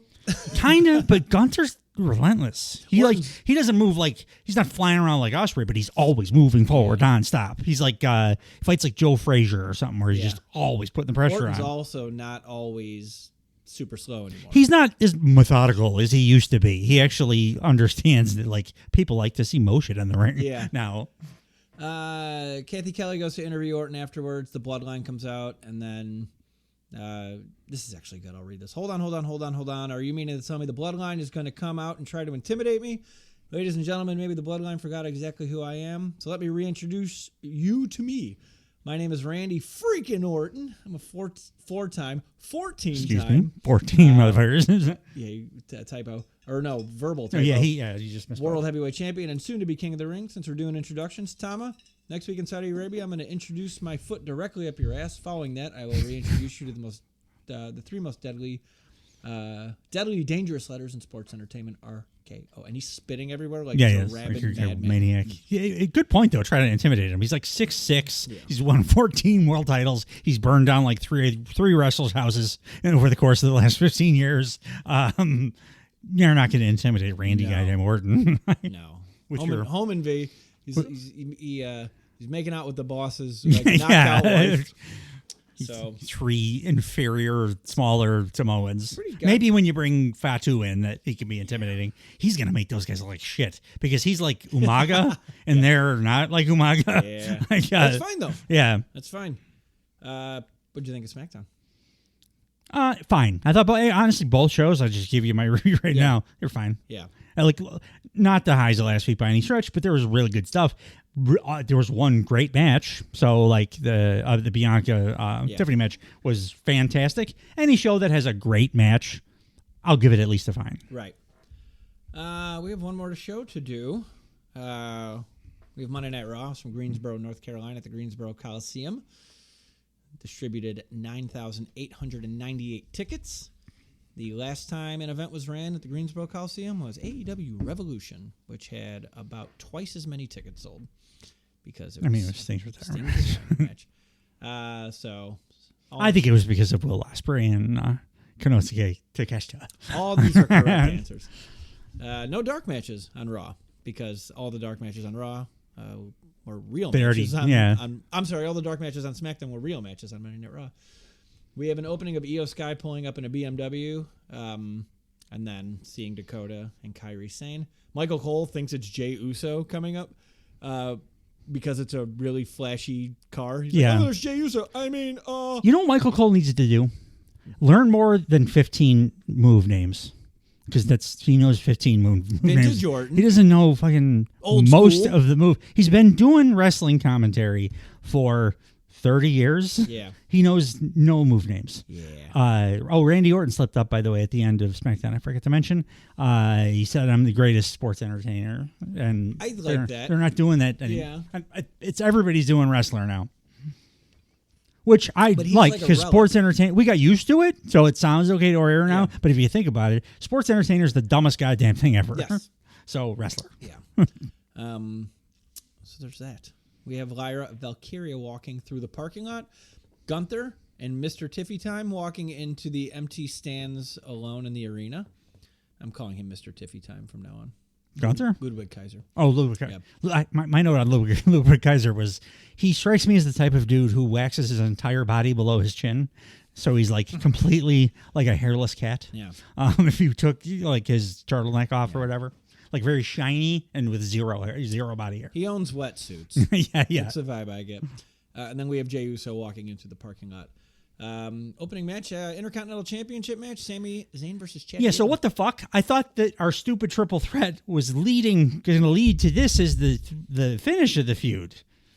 What the fuck was this? Not only was this stupid, this was way too much effort on one show to get me to care about something. Yeah. Like, way too overexposed. Mm-hmm. And these two just had a way better match like 3 weeks ago. Yeah. Sami Zayn cut the longest fucking promo to start this show. Yeah, it was not his best work. No. Fuck it, here we go. Ladies and gentlemen, welcome to Monday Night Raw. We are 5 days away from King and Queen of the Ring, live in Jeddah, Saudi Arabia. I find myself in a triple threat match versus Bronson Reed and Chad Gable for my Intercontinental Championship. And it's funny, I was actually asked in an interview today, Sammy, why would you put up your championship in a triple threat match? They should have asked him, Sammy, why are you willing to go to the blood money country of Saudi Arabia? Yeah, especially with your ethnicity. Everybody knows the champion has a disadvantage.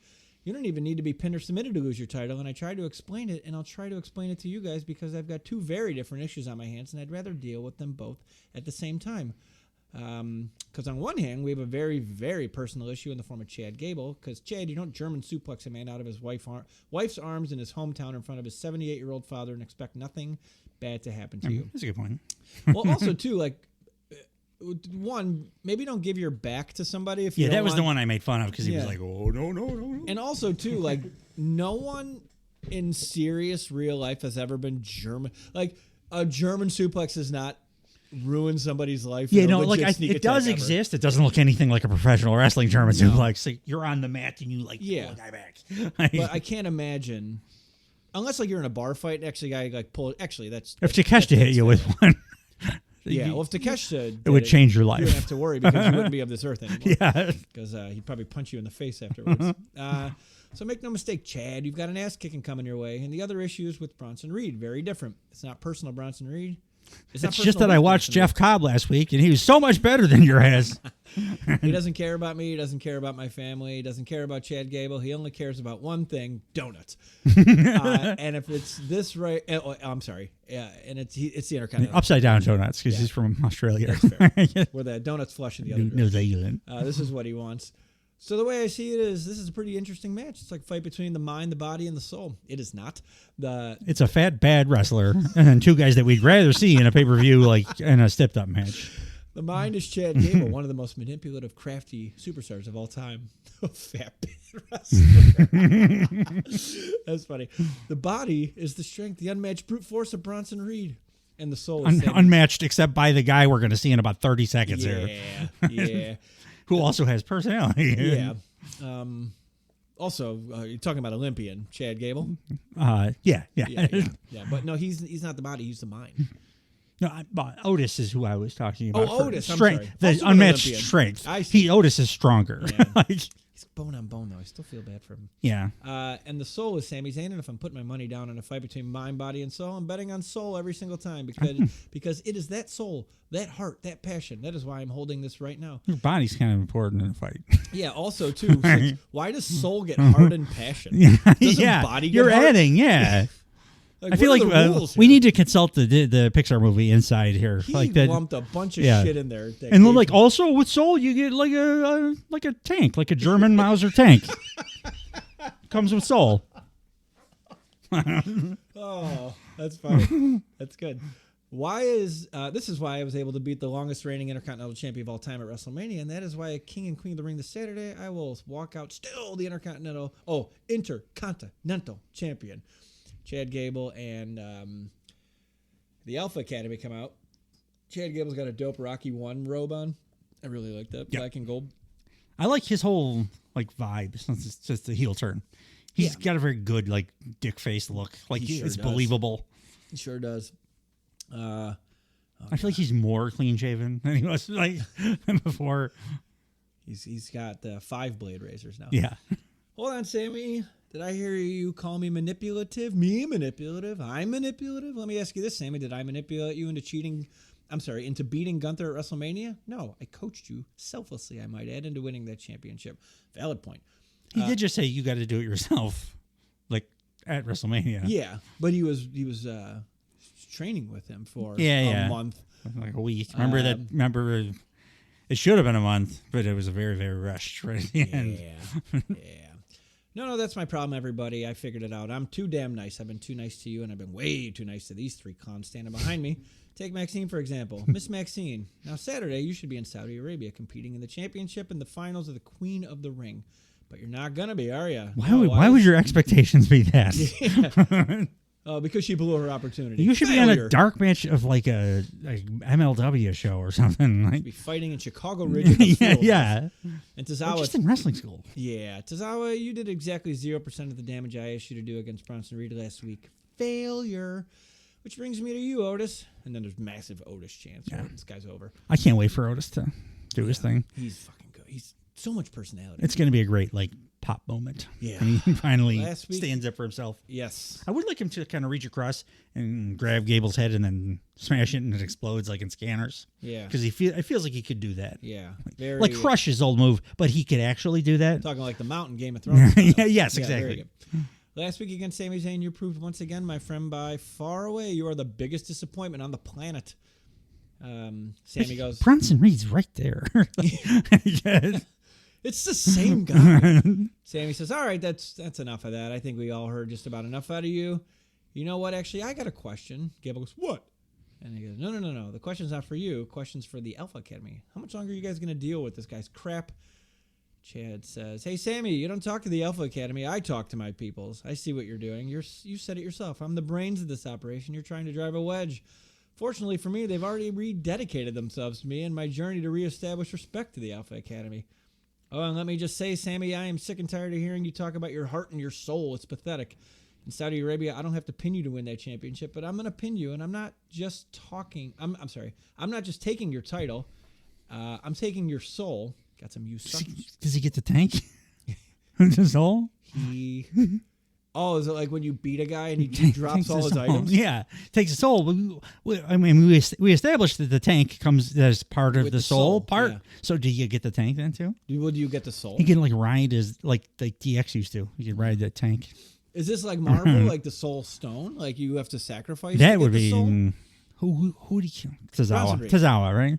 No, like we'd want him to kill Bronson Reed, but Yeah. Tozawa's like real light. He could throw him off the thing. He's not doing much. He's a comedy actor. It's not funny. Yeah. And then he would be the soul. Mm-hmm. And then he's mind and soul. Who's got heart from Captain Planet? That'd be Sammy and too probably. I just wish Or Huey Hook. Hook's Lewis got heart. was fighting in this so he could have heart and soul. That was fun for me. Yeah, what we're talking about was not fun, which is why we're making it fun now. It's super long, and we're making it longer by just trying to make it fun, but it's not helping. It's helping a little. It's helping. I'm having a nice time. The idea of each of them getting a vehicle with their heart, mind, and soul is very fun for me. We should start a Saturday morning cartoon show like that. Like it's my soul tank. It's my brain copter.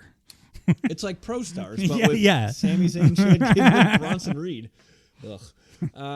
Sami Zayn said, well, that's all well and good, but last I checked, Saudi Arabia is not for another 5 days, and last I checked, we're in Greensboro, North Carolina. Last I checked, you and I are scheduled for one-on-one competition tonight. For some goddamn reason. I don't. And I'm dressed and ready to go. It looks like you're dressed and ready to go. Let's do it right here, right now. And a non-title. Is it non-title? Yeah, I'm pretty sure. They didn't say for the belt, I don't think, at the beginning. Let me double check here. I wrote that it was for. And wait, what was the finish? Didn't Gable win? Gable. Oh yeah, he would be Intercontinental Champion. Good point. Not non-title match. So then we had a match. Was Triple H on vacation or something? He's in Saudi Arabia. He already landed. Mm-hmm. He was not at the show. This match went 16 minutes 7 seconds. It's a good match. It was fine, but they just had a really good match, so it made me think this match sucked ass, even though it was fine. Yeah. The main beats of the match were Chad Gable's trying to encourage Alpha Academy members to be on his side in the form of intervene. Helping him win against Sami Zayn via physical contact. So a couple times, Sami Zayn's like draped 619 pre Rey Mysterio kicking him in the face style. And Maxine Dupree goes to slap him, and she can't quite do it. She can't quite do it. Happens again later. Akira Tozawa can't quite do it. Just can't quite do it. And then toward the end of the match, we see Sami Zayn goes to the ropes. Chad Gable throws Sami Zayn to the outside, right by Otis's feet, and Chad Gable distracts the ref. And Otis almost gets him. Otis almost attacks Sami Zayn, but he stops. He backs off. Chad Gable throws Sami Zayn. Shakespeare. Throws Sami Zayn. Chad Gable comes out of the ring, throws Sami Zayn back in the ring, and he gets in Otis's face. Then he slaps Otis right in the face, and Chad Gable grabs the Intercontinental title belt. Chad Gable goes to hit Sami Zayn with the title, and it's reversed into a corner exploder. That always looks cool. Yeah. Chad Gable still has the Intercontinental title, and the ref takes it away. And because these refs are so fucking interested in housekeeping, you can't just like toss it to like way more somebody interested outside. than the people in the ring. He has to walk into the proper part of the ring, right? So the ref takes the title. And I'm gonna walk this up to the skybox. Just don't do anything bad while I'm gone. Sami Zayn sets up for the Huluva kick, and Otis hops on the ring apron and he clotheslines Sami Zayn. Pat McAfee goes Stockholm Syndrome on Monday Night Raw. Made me laugh. And then the finish was a Chaos Theory to Sami Zayn for the W. And a non-title match. And a feud that I thought this was going to be the pay-per-view match. It was going to be awesome. It would have been awesome. My only hope is something that we see a little bit later that's going to make this somehow better down the road. Because right now it feels like, all right, this is fine, but like this could be better. This is like getting like dollar store mustard, but like then somebody shows up with like homemade like German restaurant mustard. You're like, this is going to make it way. It's the same shit, but it's going to be way better. It's going to change things, yeah. I'm very reticent because of the involvement of Bronson Reed that this will do anything but suck. Yeah, it's not going to be fun. He sucks. He sucks the fun out of stuff. Not great. It's Mike Kazecki of pro wrestling. It's one for two people, one of which isn't listening. So the crowds, I do like that they're starting to do the "You suck" chant to his music, like in the cage. That's cool. Yeah, that's cool. I think Gable's doing great. Like Gable's, all the stuff he's doing. Actually, Otis here too. When with the Sammy thing, he looked really sad. I was like sad for Otis. Yeah. I'm like, Otis, you got to stand up for yourself, buddy. He's always been He's just when great. He was doing the Mandy Rose yes, shit. he's great. Awesome. He's been great at everything he's done. Yeah. I don't know why they had to make him a joke character for like 4 years. He's fucking funny. He is super funny, Yeah. but you can be a dominant wing. The Rock was funny. Yeah. Like, But Vince saw a big fat guy, and he's like, I didn't say his full name. I don't got to tell you. But people were stereotyped for a long time in that company, man. yeah.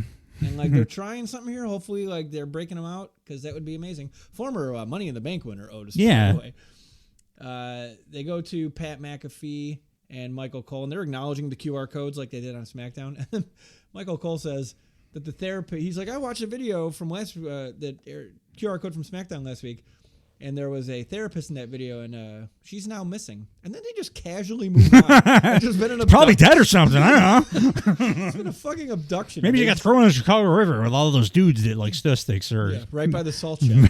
victims of a serial killer the last 15 years. You go see Bad Religion and Social Distortion, you might end up in the river. They do a package for Io Sky. Really good package. They keep focusing Real on the big, she's the meaty, gene- thick, veiny package. Yeah. Oh, I see what you did there. It was not very subtle about it, Dave. Yeah.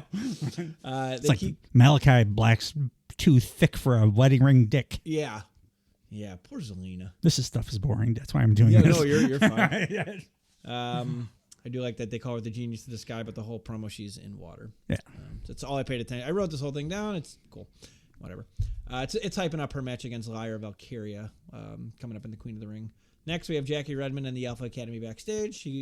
Jackie congrats them on the victory, but she has to ask about Otis's involvement. Is that all part of the master plan? Then we hear a bunch of metal clanging.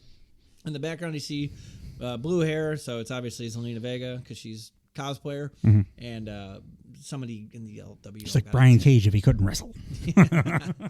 Somebody in the LWO got attacked, and Jackie Redmond says, "It's chaos back here." I bet a Mexican guy attacked the LWO guy. I don't even know. Was it Cruz del Toro? I think it was. Back to Pat McAfee and Michael Cole. This is right after Jackie Redmond says this is chaos back here in a developing story. Pat McAfee, Michael Cole, much like the missing therapist, could not give less of a shit. Who cares? Zero.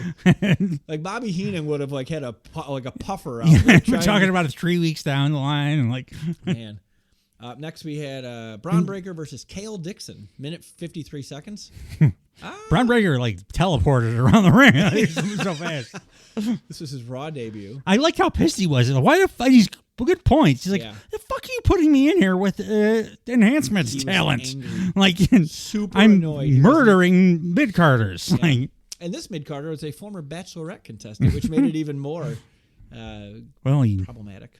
Is he heel, Braun? No, I thought he was like an angry babyface, but he very much did a heel thing at the end of this. Like, stopped the match, and then he tried to like kill the guy. Yeah. Maybe he just... probably heel. Like, if he's got a powerful moveset like that, like, make him a... He's such a good babyface. But he's also, like, a very dominant heel. Yeah, So, but he's also super funny and charismatic.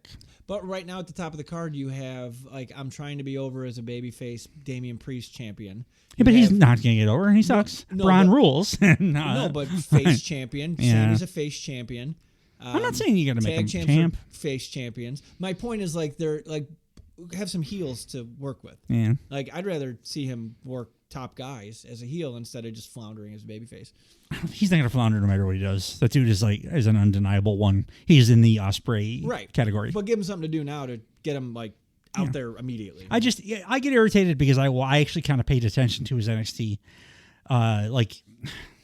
his run or the development of his character. Yeah. And we're back to square one with that. Yeah. Like the character he ended up being in NXT was like so great that now I feel like, we got to wait 2 years or something now to get back to that. Right. And there's no need. The guy's like he's like Kurt Angle. He's got tons of charisma, great like comic timing. He can also be very scary. He's incredible in the ring.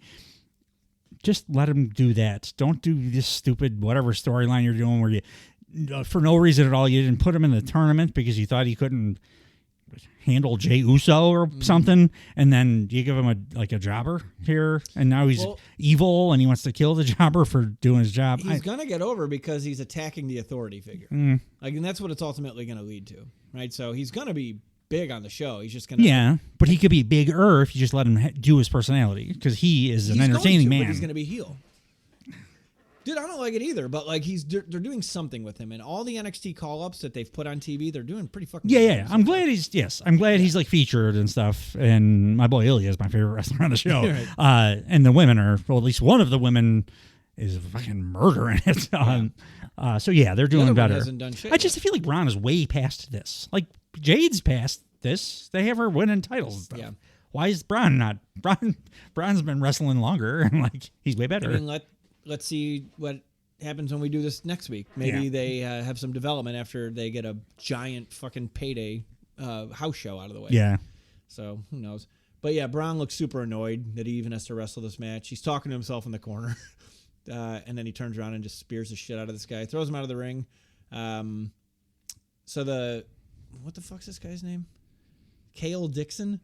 He's on like the opposite side of the ring as Braun Breaker, and Braun Breaker sprints around the ring at 1,000 miles an hour. He's running. He does the Braun Strowman thing like 5 times faster than Braun Strowman. It's unrealistically fast. And I'm looking at his legs. I'm like, he doesn't look like any bigger than anybody else. He runs like a running back. Yeah, he's super fucking fast. They remind us that he runs the ropes at 23 miles per hour, which he also showcased. Pat McAfee says he's speeding in some schools. Every left.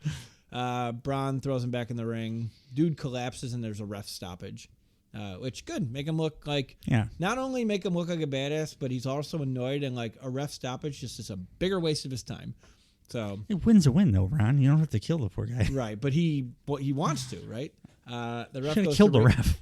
He does. The ref tries to raise his hand. Braun Breaker pulls it away. He's just standing there. He's standing there like a parent in Target when their child is like their toddler's like 10 feet away, just screaming. This is not my wolf dog, Dave. No. I want my wolf dog back. He's taking his motivation and he's making it work wherever he can. I know. Reverted to first 6 months of NXT. I know, dude. This is what I felt when Punk came back. I'm like, talk shit. Yeah, please talk shit. Yeah. Well, it was like, all right, let it play out. The jobber gets to his feet, and then Braun hits the ropes 3 times and spears like about 7. He shoves the jobber out of the ring, gets the steel steps, raises him over his head, and several agents and refs have to stop him from doing so. So he drops the steps, and now the steps are standing on their side. So the V that like tucks into the ring, not like where you initially walk up like the back of them, that's facing upward. So this guy is like coming to, and he's putting his like head in between that V, which I've never seen this before. Braun Breaker gets a chair and he hits the back of his head into that V. And then the crevasse. Yeah, it looked implausible. Yeah. But, EMTs come out with a gurney, which I mean they're making him look like a fucking real problem. He is a real problem. Yeah, but they're presenting him as such. And I guess I have to get past it. Like nobody pays no WWE fan especially pays any attention to NXT at all. Like this guy included. But they like. You knew Braun Breaker, and they also made a big bidding war that ultimately meant nothing. But like, they did a big bidding war. Yeah, but that's why he's so pissed off. And then he's been on the main roster, beating real people. That's why he's so pissed off right now. But like, yeah, he's pissed off. But it also still doesn't make any goddamn sense. Why would they be booking him like in story? Why would this asshole keep putting him in matches against like enhancement guys and not letting him compete? Because he wants. Because Adam Pearce is preoccupied with his shiny toys right now. He's like, we got this guy here. We got him. He's really kind of outspoken. So I'll give him something. Here's something to do. That's not what he wants, though. He's 2 inches from Braun's face, and Braun very clearly is like looking at him like, I'm going to break your neck. Yeah. So he should register that and be like, but okay, you can wrestle Carlito or whatever. He's preoccupied. He's over here. Maybe he needs to step down if he can't multitask, Dave. No, he's booking his talent. Talent doesn't like how they're being booked, and he's going to keep doing this until he gets Adam Pearce's attention. Yeah, and then that's where it's going. I know, dude. I know. I just feel like we already did the big. We already know he's a big deal because we already did the. That's why this the is weeks and weeks of bidding war. So then you can jump right into a program. You don't have to do all this nonsense. That's why you're so angry. Because they already did the work. I'm angry because I don't want to watch Bill Goldberg's 1997 with this guy. But he's doing a thing where he's like he heard everything you just said. He already knows. Yeah. I was brought in. I was a huge signing. I was NXT champ. I was a fucking dominant NXT champ. I have this massive pedigree. My father's a fucking Steiner brother. I think all of that is like it makes sense for his character, and he's doing a great job with what he's been given. I just don't like the booking. Yeah. I think that like he was already a star. People were like going nuts for him when he showed up. You don't need to go back and like reestablish him or something. You could have put him out there with like Gunther the first week. Well, we said he should have took the IC title off of him, and I still stand by that. Yeah. I'm not stoked that Sami Zayn's Intercontinental Champion. I love that match, but the situation would have been better if it was Braun. Yeah, it would have been a star-making moment. So this guy's gonna be rocket fuel to the moon. He's still he's awesome. He's sitting in a 400-degree oven right now. He's gonna be very good. Backstage, we have the jobber being wheeled. I refuse to scroll up and look at his name again. Enhancement talent. Yeah. Don't be racist. He's a jobber. He's a bachelorette jobber. He's being wheeled on into the ambulance, and Adam Pearce is at his side. Braun Breaker walks up. Adam Pearce goes, Braun, I never been good with math, but or booking or but you make conversation this add up for me. What were you thinking? And Braun goes, you can't control me. You didn't put me in King of the Ring. That's on you. So now he's going to just be a big piece of shit for Adam Pearce to deal with. He does a fun thing on this show. Oh yes, eventually. What was not a fun thing was backstage. We see Lyra Valkyria walking, and Becky Lynch walks in. She just makes me feel bad. I don't want her. On my life gets grayer when she's on my screen. Becky Lynch goes, there she is. You've come a long way for this. You sacrificed. Just about tussled her hair again. Yeah. I want Lyra to stab her next time she does that. With a. She's like a little hidden blade, like a little blade right between the ribs, just pop, pop, pop, like three of them. Like a hidden blade. Huh? Yeah. Hidden blade. Hidden blade. Yeah. Mm-hmm. Will Ospreay. Yeah. She said, you sacrificed a lot for this. I've been in the ring with you. I know how good you are. You go show them why this is all worth it. All right? And then Lyra goes, Becky, I got this. Becky's like, you got this. I never should say, Becky, I'm going to take the fucking title off you because we are in a wrestling company, and that's the goal. Yeah. Well, if the goal was to have a good match, she certainly fucking did. Queen of the Ring match was Lyra Valkyria versus Io Sky. Went 19 minutes. All form of 16 seconds. Jesus Christ, this was a good match. It was the best match of the night. Yeah. Both of the better women's tournament matches were the best matches of their respective shows. I think I liked the Bianca Tiffany a little better because of the pace of it, and I liked that 9 minutes. I love hard hitting. There's also more character work there. Yeah, like we already know those characters a little bit better.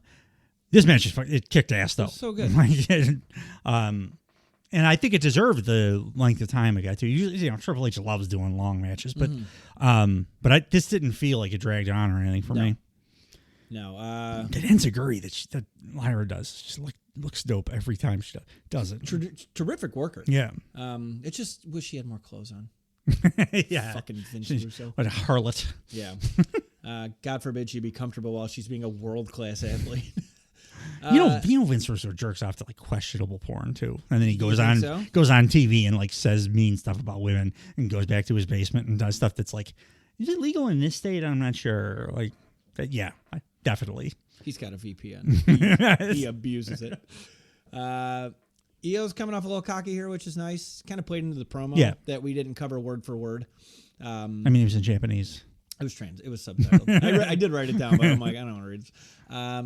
It'd be funny if you were just like oh my god, like Stush with Mexican with Spanish. Spanish, yeah. They do cow and elbow tie up, so traditional wrestling, couple pinning combos. Lyra Valkyria does a middle rope crossbody, goes to commercial. When we come back, she has Io's back, and then Io. I never saw this. Io jumps between the middle and bottom rope to escape. Mm-hmm. I'm like, that's brilliant. Io's the last like 3 matches, she's doing a bunch of weird stuff that I like new to me, and I've been watching her wrestle for a long time, but like it's stuff I haven't seen her do. She's confident as fuck, and you can tell. It's like it's similar to Deeb when Deeb does that like thing to get out of the ring. Yes. Like she just knows she can do it so well that she no second thoughts. She just does it, and it looked amazing. Yeah. Lyra Valkyria is sitting in the corner, and Io is standing on her chest. Mm-hmm. And then Io kicks her feet up like vertically and then swings into like a drop kick. Mm-hmm. That just looks brutal all the time. Io does a double underhook backbreaker on her, like a fairy tale ending, but drops into a backbreaker. Who was the first one? Scott Steiner? That did that? I think so. Sounds like first one I ever saw. I think it was a Steiner one. Yeah.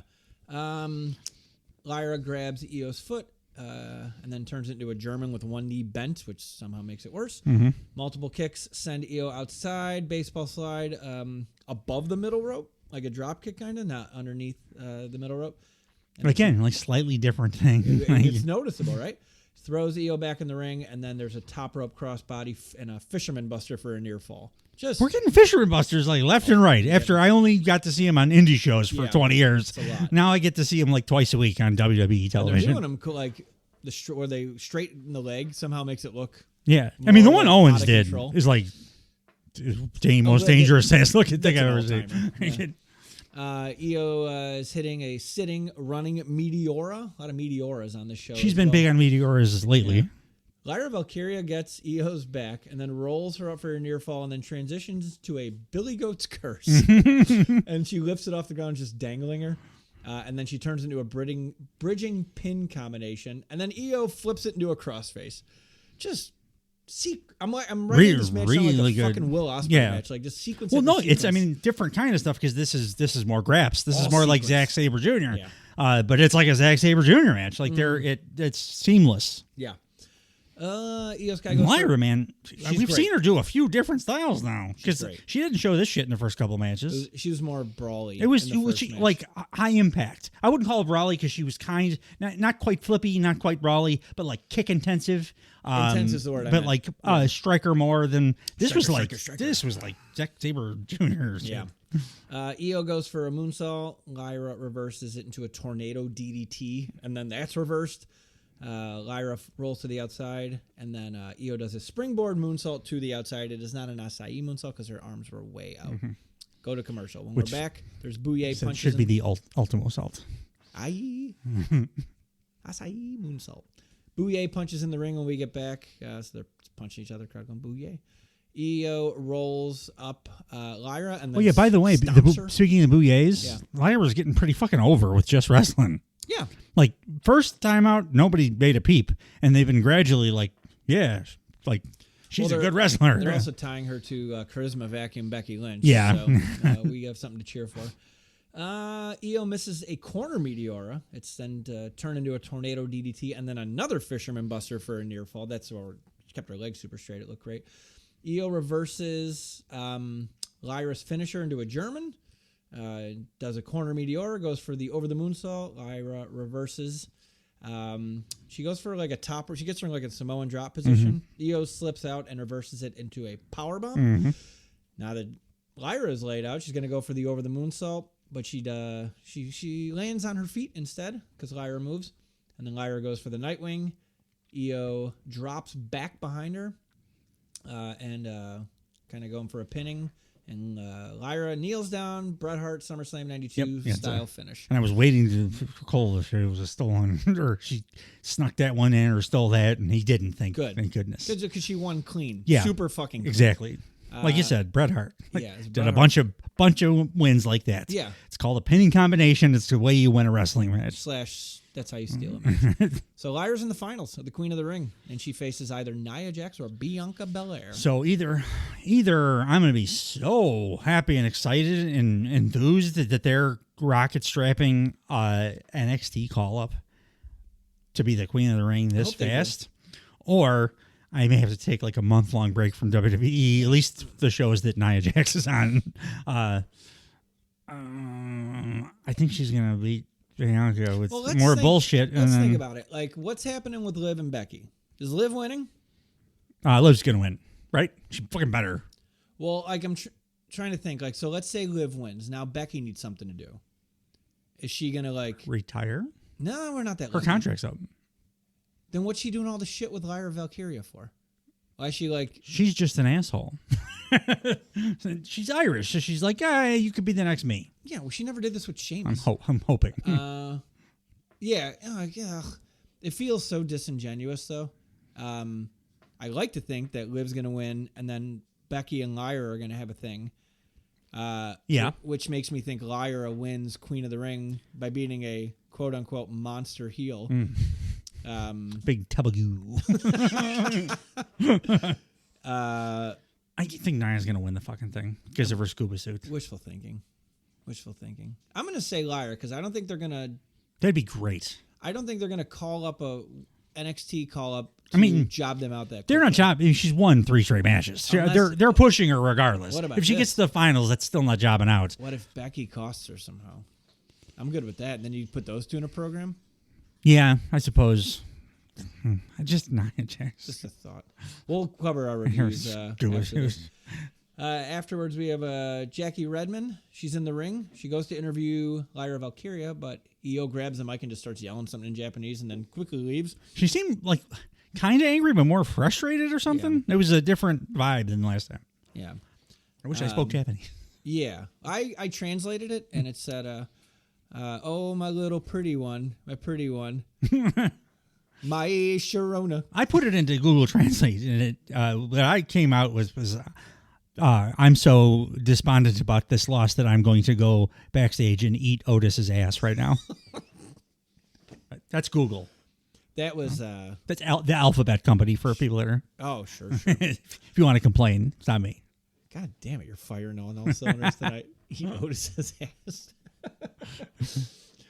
What a terrible way to console yourself from being upset. She's punishing herself. Yeah. Oh, I see. I failed. I see. Could be worse. Could be Branson Reed. Could be Nia Jax. I don't want a woman to die. Jackie Redmond asks Lyra Valkyria if she could have imagined she'd be in the finals of the Queen of the Ring. Lyra Valkyria says, "No, Jackie, 3 weeks ago, I could not have imagined I'd be standing here today beating a former women's champion." I hate that bullshit. You say, yeah, I could. Yeah. Because I'm here to win the goddamn title. Because I'm confident. Because I'm in the top company in the world for wrestling, and I'm an awesome wrestler. Yeah. You don't need to be that, like, humble and humility and Yeah. whatever. Like, you're good. Yeah. You're winning. She's Like, good.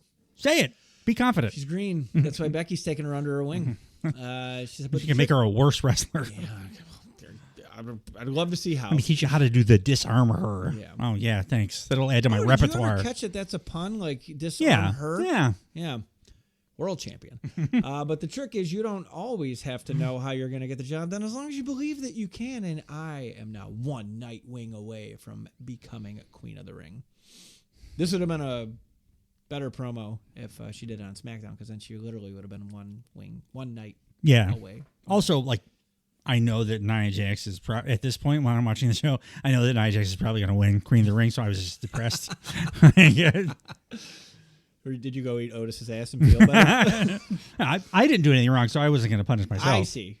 Oh, that's not just a general way to cheer people. No. That's if you feel like you need to be punished. Yeah. It's like it's whipping yourself kind of thing. Shame thing. Yeah, you got to go eat Otis's ass. Very Da Vinci Code of you. Yeah. Backstage, we have R-Truth and New Catch Republic. R-Truth is doing the hokey pokey for some reason. This is where I was really feeling that my note was like, R-Truth needs to either graduate this character, develop him a little bit more, do something else with him, kill the Miz, something. Because I'm kind of bored of it now. They were supposed to win at WrestleMania, and I never thought past that. I wanted that so badly, and now it's like, I'm good if you go away. But, like, it does. He could have kept the titles. Just you have to develop. You have to change. Things have to change. You can't just keep everything the same, because that is boring. Well, he went from being very funny and working with the Judgment Day to not being on television and working with nobody. The Miz. Yeah. So Miz walks in and asks if R-Truth is good. And R-Truth says he's good, and that New Catch Republic are good conversationalists. Tyler Bates says they have to leave, but hopefully they see each other down the road for the tag team titles. Cool. R-Truth says, "Hey, that long-haired guy named Pete, he's a cool mate." Miz says we need to focus. JD uses numbers, and with Carlito working, Judgment Day uses numbers, and with Carlito working with them, we could end up at a disadvantage tonight. And R-Truth goes, "I got it taken care of, dog. I talked to my good buddy Andre the Giant. He said he's going to have our back tonight." Truth, I don't know how to tell you this, man, but Andre passed away like 30 years ago. Truth says, "Passed away what?" I got a little out of that one. Miz is confused, and Truth goes, "Trust me," and he walks off. Miz looks to the sky, and he goes, "Andre, we could really use you in spirit tonight." Truth comes back, says, "Who are you talking to?" Also, what fucking corny ass Punk. You're the tag team champions. Oh, Andre the Giant, I'm praying to you. We could really use you against these two midgets that we're going to fight. Shady McDonough. Yeah. That's fine. Whatever. Backstage, Kayla Braxton and Ilya Dragunov. Yeah. Kayla says, who does he think is going to win King of the Ring tournament? And Ilya says, like I've said before, I am frustrated, but there is no shame in losing to the man that they call the main event. He should have been like, I'm still going to win because I'm a magic human being. This is the kind of fighter that sets the bar where you really need to break yourself to beat this man. But talking about a man who broke me several times, Gunther and Jay, and then Ricochet walks in. Ricochet says... Ricochet walks in, apparently having just arrived from the Player Haters Ball. He's got like 3 pocket watches on. He's got like... Oh, that's fucking good. I've been waiting for like an hour for you to talk about what you're going to do. That paid off. Ricochet says, look here, don't get it twisted, homeboy. I think you and I set the bar pretty high. So before you go saying anybody else's name, understand this, that just because you got the best of me one time, that doesn't mean that this is over. What? Not by a long shot. Why? It wasn't even a rivalry to begin with. Yeah. And Ilya won. It was a great match, but Ilya won pretty definitively. Yeah. So I'm like... No, you didn't hear what I said. Go back to your haberdashery shop.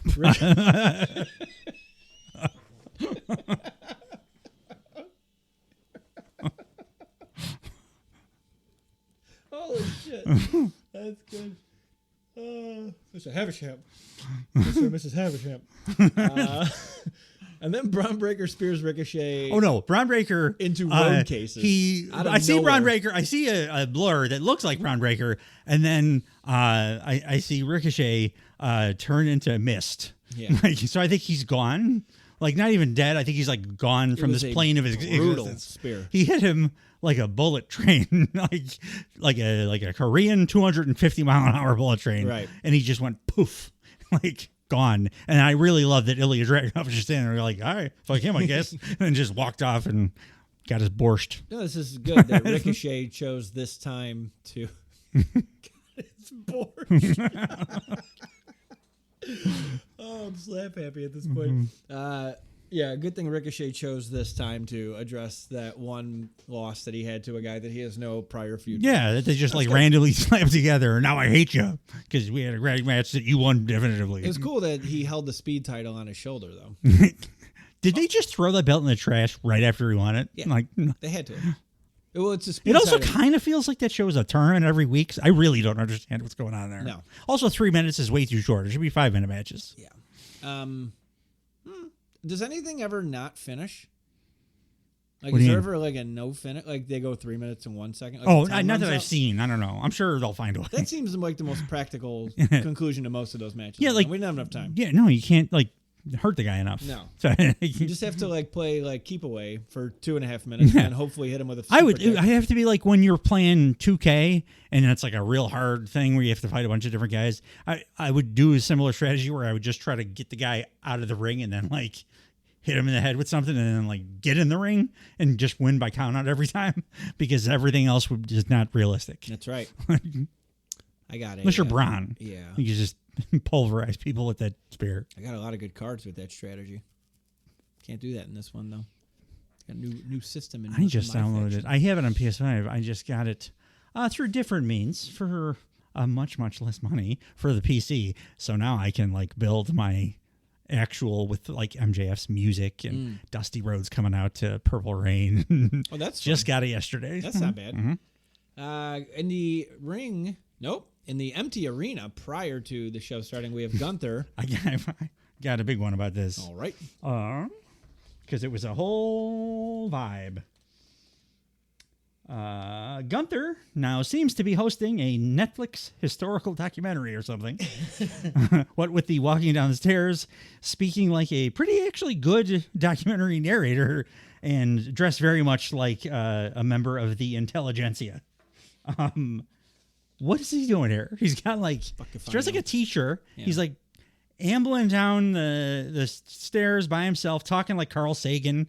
What's going on? You're the murderer guy. You're the guy that almost killed Xavier Woods 2 weeks ago. Well, not before he gives us the secrets of the universe. Yeah. Yeah. He's got a But lot it felt to like cover. it was he was either going to be like a baseball documentary. He was just starting and he was going to narrate the rest of it or whatever. It's the weirdest promo. I appreciate that they're still trying new stuff, but like this is just very strange for me. Anytime like this where they're very character driven, it's like when Kiss took their makeup off for that one record. And you're just like, what are you doing? You could do heavy character, but like this is not what Gunther's character's been at all. Oh, that's my point. Like it worked when Sammy did it. Remember he was up in the stands because he was despondent and kept losing. Sammy wears hoodies and he's the exactly. It fits. Yeah. This guy was just like your least favorite teacher. And the way he was walking was like like it was produced, like he was being directed as a narrator of a documentary. I agree. Ooh. Yeah, I just realized what happened? Ricochet's beautiful suit got also evaporated. That just means he gets another one. just spawn. That's fine. Yeah, he gets the tank with it too, because he has soul. So we have Gunther in the empty arena saying, well, I have to admit, just 10 months ago, I made fun of Jey Uso and I told him simple gestures for simple people. Who are you talking to, Gunth? You don't have a microphone in your hand. I'm like, we don't know you got a lavalier in here. He's just walking 200 feet away talking. Like they just catch him like ambling around. Talking to himself. Yeah, and they're like, hey, can you just mic up real fast? Like, this is just the best of what they caught.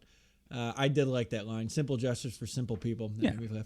And quite frankly, I was wrong because he turned himself into the hottest thing going on Monday Night Raw. He did not. He did not turn himself into Drew McIntyre. Yeah. And tonight, when Jey Uso will make his way to the ring, all those seats will be filled with thousands of people throwing their hands in the air, chanting his name, and filling this room with hope, illusion. Well, the bad news is I'm in the business of taking hope away and dragging people back down on the ground of reality, because tonight when main event Jey Uso takes on the Ring General Gunther in the semifinals of the King of the Ring tournament, it's not about who's the more exciting act on its way to the ring.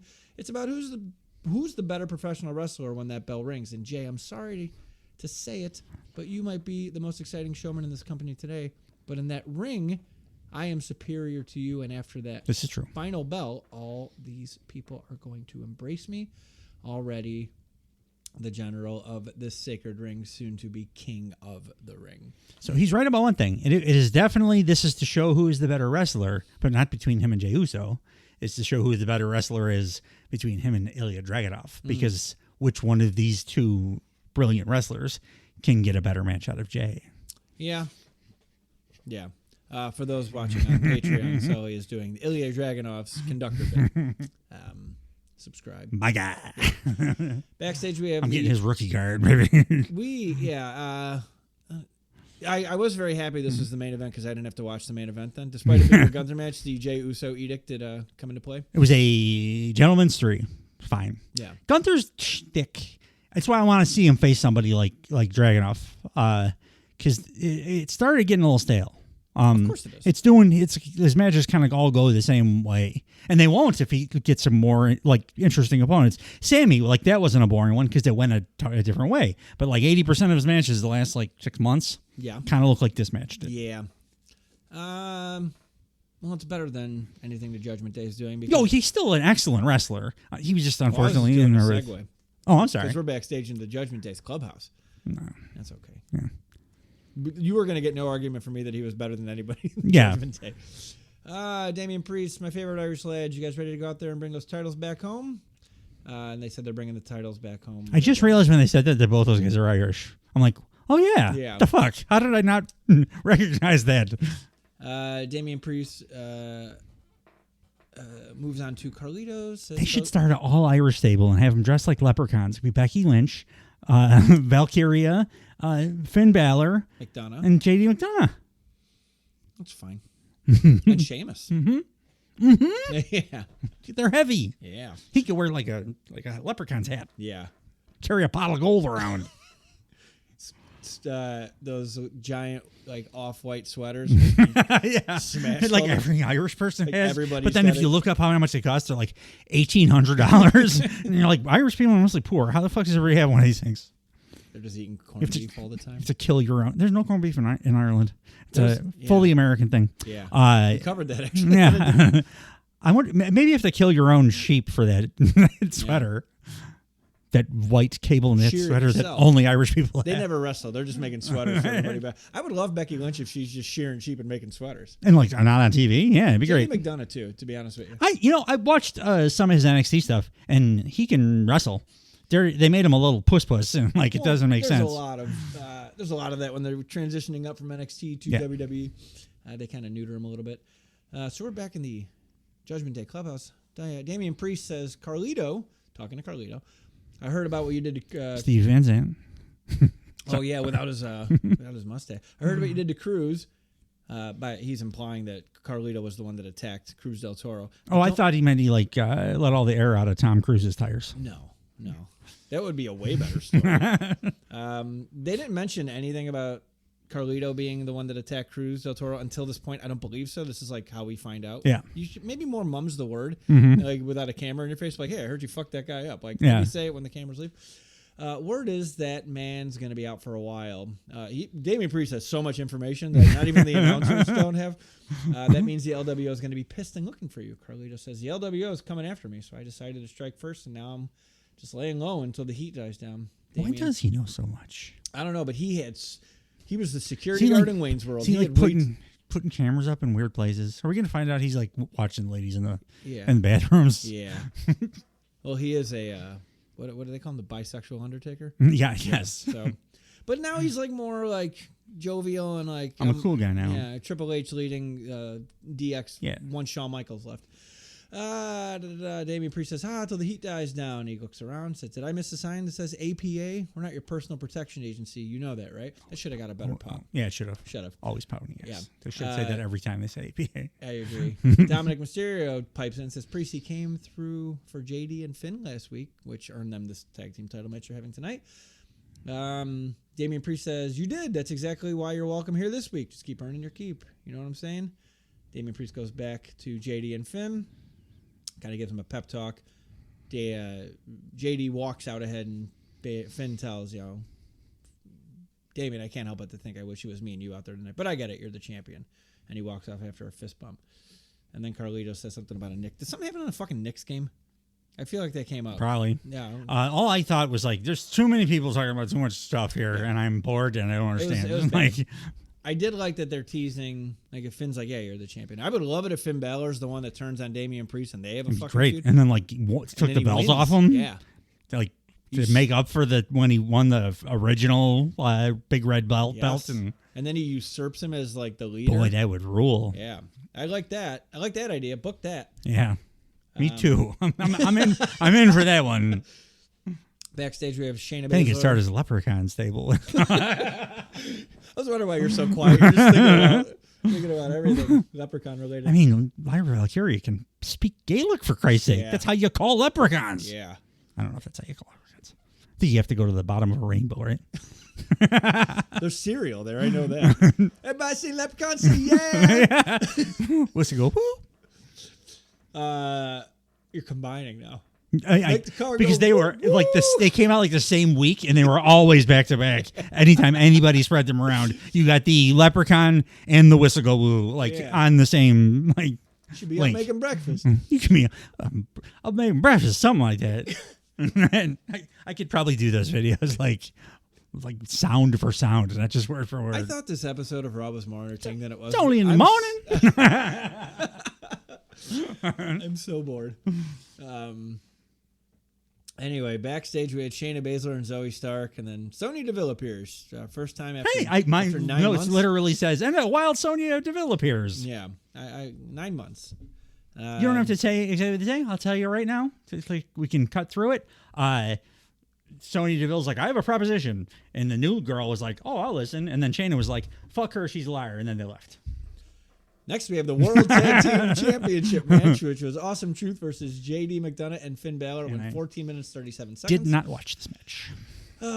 They put some red in the titles. So they look a lot better now. I fast forwarded to see the win. Who won? Because I was like, I can't take the titles off them already. It was a comedy match. Truth does a hot tag, does 5 moves of doom. There are 3 good wrestlers in this match. Yeah. Stereo, 5 knuckle shuffles. Carlito tries to interfere, but he gets stopped. Then the Truth lie detector for a pin. Carlito puts JD's foot on the rope. Braun Strowman's music hits, tosses Carlito.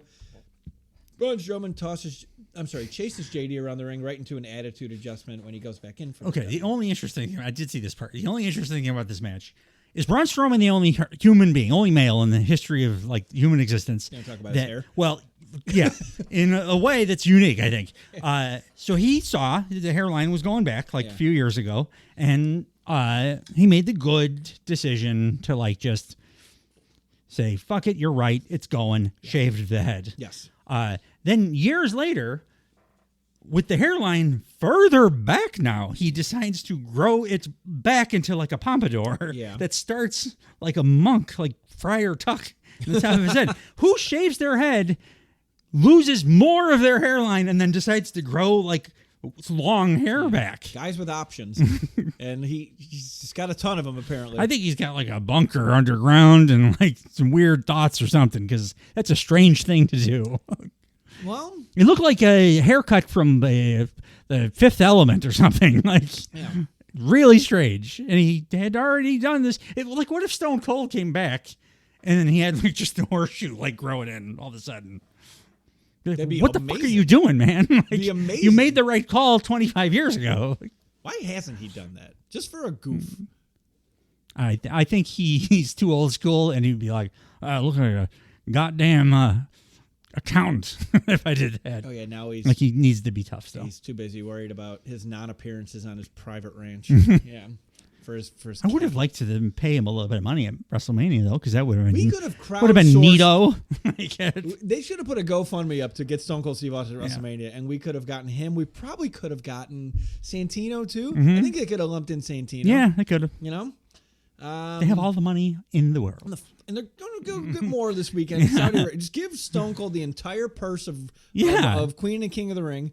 And it'll pay dividends in the future because you get more fans that night. Don't have the fucking Undertaker on the show. Nobody wanted podcast taker too. It's not even the real Undertaker, who sucks himself. But he got sweatpants and sweatshirt. He's got Eddie Kingston's outfit on. Like, I would have rather Eddie Kingston. 100%. I would have popped like crazy if it was Eddie Kingston. Because it'd be like, holy shit, what's Eddie doing here? It'd have been like a straight AEW alliance at the end.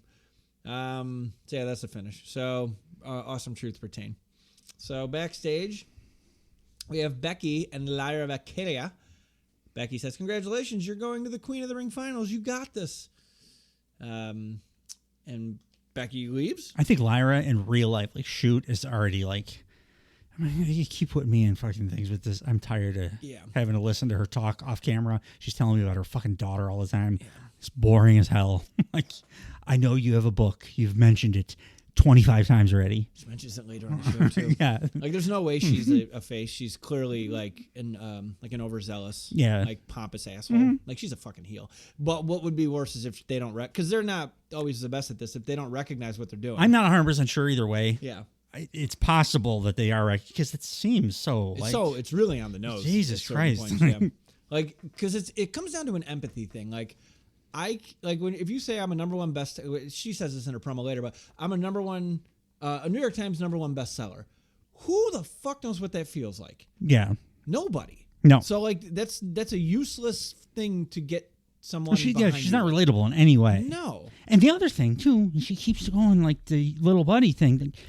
Lyra Valkyria is like on the verge of winning the fucking Queen of the Ring. By herself. You're the champ. Yeah. She is a huge threat to you. Stop acting like she's a little kid. Like, yeah, that's why I'm not. Did I want Liv to win so fucking bad? But me too. I think they're gonna. But I do like every time Liv comes on screen, she's like, "What a fucking! Is nobody else seeing this cunt?" Yeah. Like, but before we get to that, so Lyra is walking away from Becky Lynch backstage, and she runs into Liv Morgan. Liv says, "Congratulations on your big victory tonight." And Lyra, under her breath, goes, "I'm not sure I buy that, Liv." And Liv goes, "Yeah, I'm actually surprised, too, that you didn't have Becky come and help you out like you helped her sneak attack me last week." I was really amazed at how smoothly she... And then she looks over Lyra's shoulders and says, "Speaking of the devil." Lyra turns to look to see who's there. No, and then Liv Morgan teaches Becky Lynch how to throw a fucking work punch. Sucker punches her. And it looked real by comparison to the thing I showed you last week. Absolutely. That looked like my daughter when she was 4 punching me. Yeah. Well, it's good to know that she could be women's champion someday. by the time she's 12. She does have the V trigger. Yeah. Backstage, we have Sami Zayn and Bronson Reed. Best part of this promo is Sami Zayn has a dope propaganda shirt on. And wait, isn't Sami Zayn and Otis now? Not yet. Oh, we got Sami Zayn paired with both fat guys. So Bronson Reed and Otis, they're never on camera together, but they are in the same room together. They just have to change the skin slider. Yeah, but they can't. They don't have the technology. It's like. It's weird when when you do the skin slider, it goes darker. All the talent sliders go also down. You fix that glitch. Did you ever notice there was an interest meter as well? Because that also goes down to pretty much zero. Sami Zayn, again, I forgot about propaganda, so I was listening to that. Oh yeah, that's nice. That is a good. I loved it. I like the shirt too. Yeah. Well, that's the shirt. Yeah. Bronson Reed said, Sammy, you don't need to be concerned with Chad Gable and his mind games because that's all they are. Mind games. Sammy, look into my eyes. I am soulless. All I care about is business and violence is how I make my money. So Saturday, I will use my body as a weapon to get my biggest payday yet. And by payday, I mean delicious candy bar. Some of that was not accurate. The world's biggest payday. Otis appears. Sammy says, oh, great. Look who it is. Guy who cost me my match. I like this part. I expected better out of you. Otis, I really did. I expect that crap from Gable, but not from you. I thought you were better than that. But maybe I'm wrong about you, though. Yeah? Are you proud of yourself? Because you shouldn't be. And Otis apologizes. Otis looked like he was going to cry. Yeah. This guy's fucking great. Mm-hmm. Zayn says, damn it, Otis. I know you're sorry because I know you're a good guy. Chad Gable is not a good guy. I know you think he's your friend, coach, whatever. Look, I've been in your shoes before. Trust me. Take it from me. The sooner you stop listening to him and you start listening to them, the crowd, you're going to be a lot better off. And then you hear Otis chants bleeding through the crowd. People want to share him so bad. This is really smart. Yeah, I love the Otis guy that stuff. had similar Sami Zayn, identical situation a year ago in a different faction. Actually, it's like super similar. But now juxtapose it to what Becky's doing to Lyra Valkyria. Sammy's actually giving practical good life advice because he's a good person that has empathy and cares and life experience in similar situations. And I will say somebody online said that when they were next to each other doing this promo, it looked like a before and after picture. Because but I thought both performances were great here. Yeah, stoked that Otis is getting more screen time. Yeah, I want to watch him all the time because even when he's in the background, just how he stands. He presents the way everything about the way he moves, the way it's always like a something, a little and there's thought behind it. Fucking entertaining. He has it. Yeah. Who does not have it is we're back to Rebecca Lynch in the ring. Can't get enough of her. Becky Lynch comes out and says, the man has come around to Greensboro, North Carolina. She says a bunch of weird grammar stuff here that I thought of you the whole time. I'm like... let's see how much of it I got. And in 5 days, I will be defending my title against Liv Morgan at Queen of the Ring. Now, Liv and I, we got a lot of history. We fought side by side. We fought in honor. We fought in bad blood. There it is. But in the many times we fought, she's never once beaten me. To a tepid reply from the crowd. Nobody cares. Liv is cooler. It's over. She's fucking over. She's relatable. Yeah. And that doesn't hurt that she's fucking hot, but also relatable and very good at everything. She got hotter somehow. You know why? Because she speaks confidently. Yeah. And I like that. Yeah. That is sexy. Yeah. But the man has come around to Greensboro. That's confident, right? Yeah. That's a phrase people say. They all have their own. Like the man has come around. Jey Uso is now in your city, or the main event. Jey Uso you know what? Now in your city. It's how bad it is. I accept every one of the Uso things ahead of all of Becky Lynch's stuff. I actually don't mind that it is now in your city. Kind of thing. As we see later, Jay is still fucking entertaining. He is more popular than Taylor Swift. Man. I thought that they were gonna have to bring in ambulances for people passing out when he came out on a show. Taylor Swift. Nice. You belong to Yeet. But now I was trying to do something loose. I can't. Back to Becky.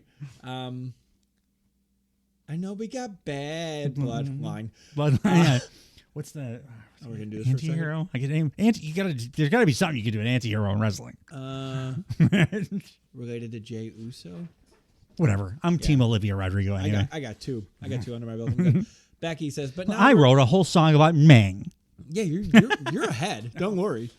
But now we are dealing with a very different Liv Morgan. Yeah, she's hell bent on revenge, and now she's hitting people from behind, and she's bailing on fights. Ooh, she's hitting people from behind. And nice, like a little strappy action. She's pegging people from behind, and she thinks the strategy is going to be what it takes to beat me. And then Liv comes out, and yet again decimates on the mic. Liv goes, "The way you are gaslighting the WWE universe right now is literally insane. You punched me in the face last week, and I come out to retaliate, and I'm the bad guy.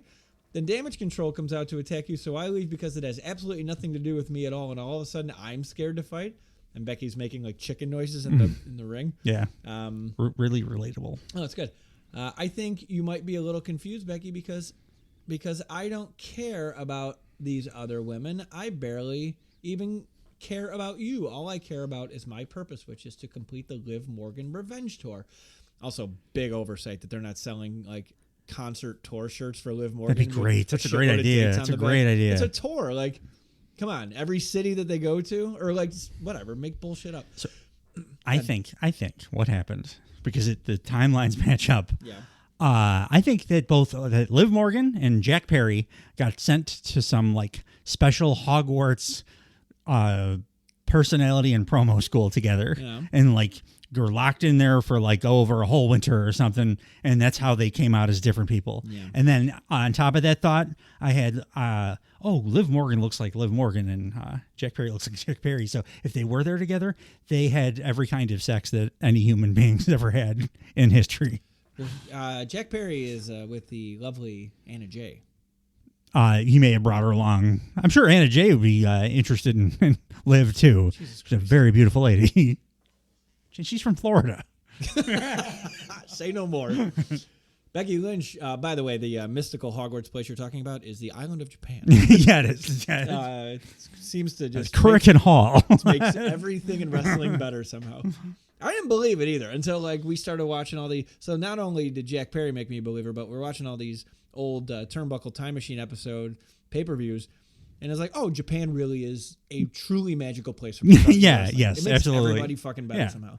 Because they never thought it was a joke over there. No. They always respected it. And like, even though it was like predetermined, they respected the hell out of it. So then it made the wrestlers respect the hell out of it. And they wanted to make it look realer. Right. And that's all. That's like it's simple, but it turned, that simple thing made wrestling awesome there. Yeah.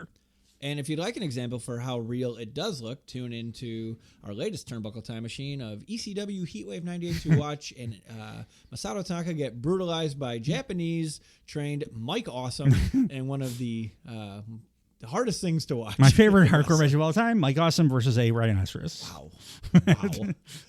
Becky Lynch goes, "That's right, you finally figured out a purpose after being here for nearly 10 years. You finally figured out what the hell you're doing." Multiple-time champ. Huh? She was a world champ. She was like a tag champ. Also, what the fuck? Say this to Cody Rhodes. How about that? Yeah. He's more than 10 years. Yeah. Like, come on. Consistency. Fucking Tamina. No, she's still... 2011. She's still trying to figure it out. She's still trying to figure it out. You finally figured out what the hell you're doing here. I can't relate.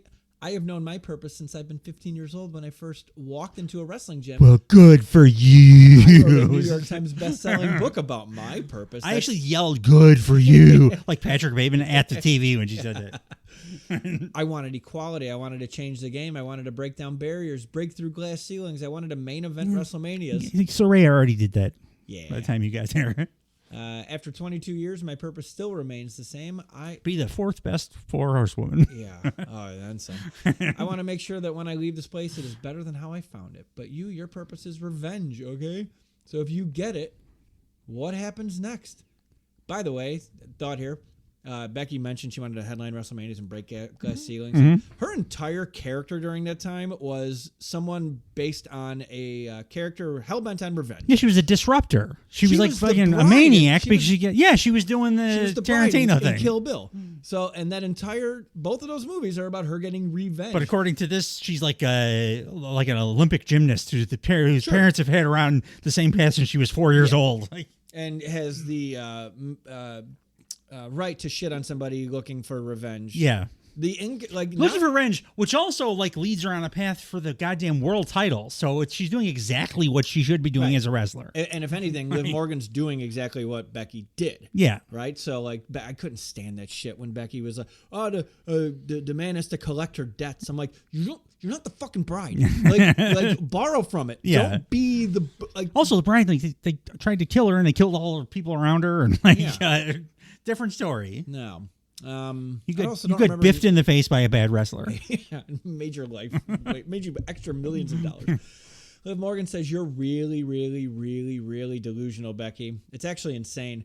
The fact that you come out here and say, I break barriers, I break glass ceilings, the fact that that's what you actually think about yourself, I'm actually a little embarrassed for you right now because you are the most selfish person in this entire company." Tell me when I'm telling lies. I know, shit, right?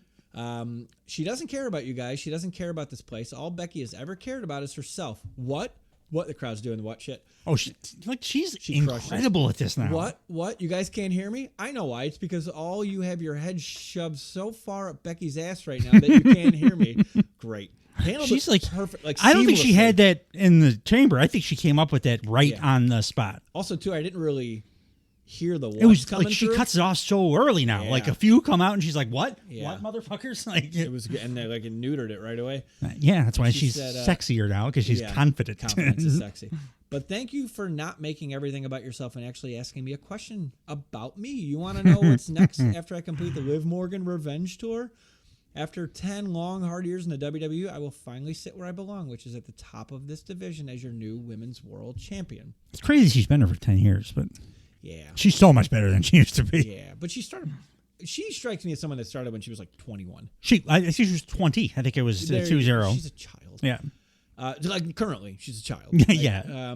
Becky Lynch says, you bring these people into this. These people know that you're lying because one thing I know about these people is that you can't trick them. And when they know that I do everything for them. She's not bringing the people into anything either. No. What's making sense? I can't stand when they're like, these people know. These people know. It's like, we all have DVRs. Yeah. You should too. And also we can hear how the people are reacting. So stop telling me what they think. Yeah. They're letting us know. Don't speak for me. They know I give my best for them. They know that I'll always put my body on the line for them. And them, is this the grammar part? Mm-hmm. And them is here. Exactly. And you is here. And I is here. I was like, are you having a stroke? What the fuck is going on here? It's like she's learning like verb tenses. Yeah, it's like somebody who speaks Tagalog trying to learn English. Yeah. Like Maricel still calls Rosie he sometimes because it's like the weird... It just doesn't cross over. Sure. Yeah, that's what it sounds like here. That's okay. She's a doctor. She's doing okay. But she's not the man. And oh my God.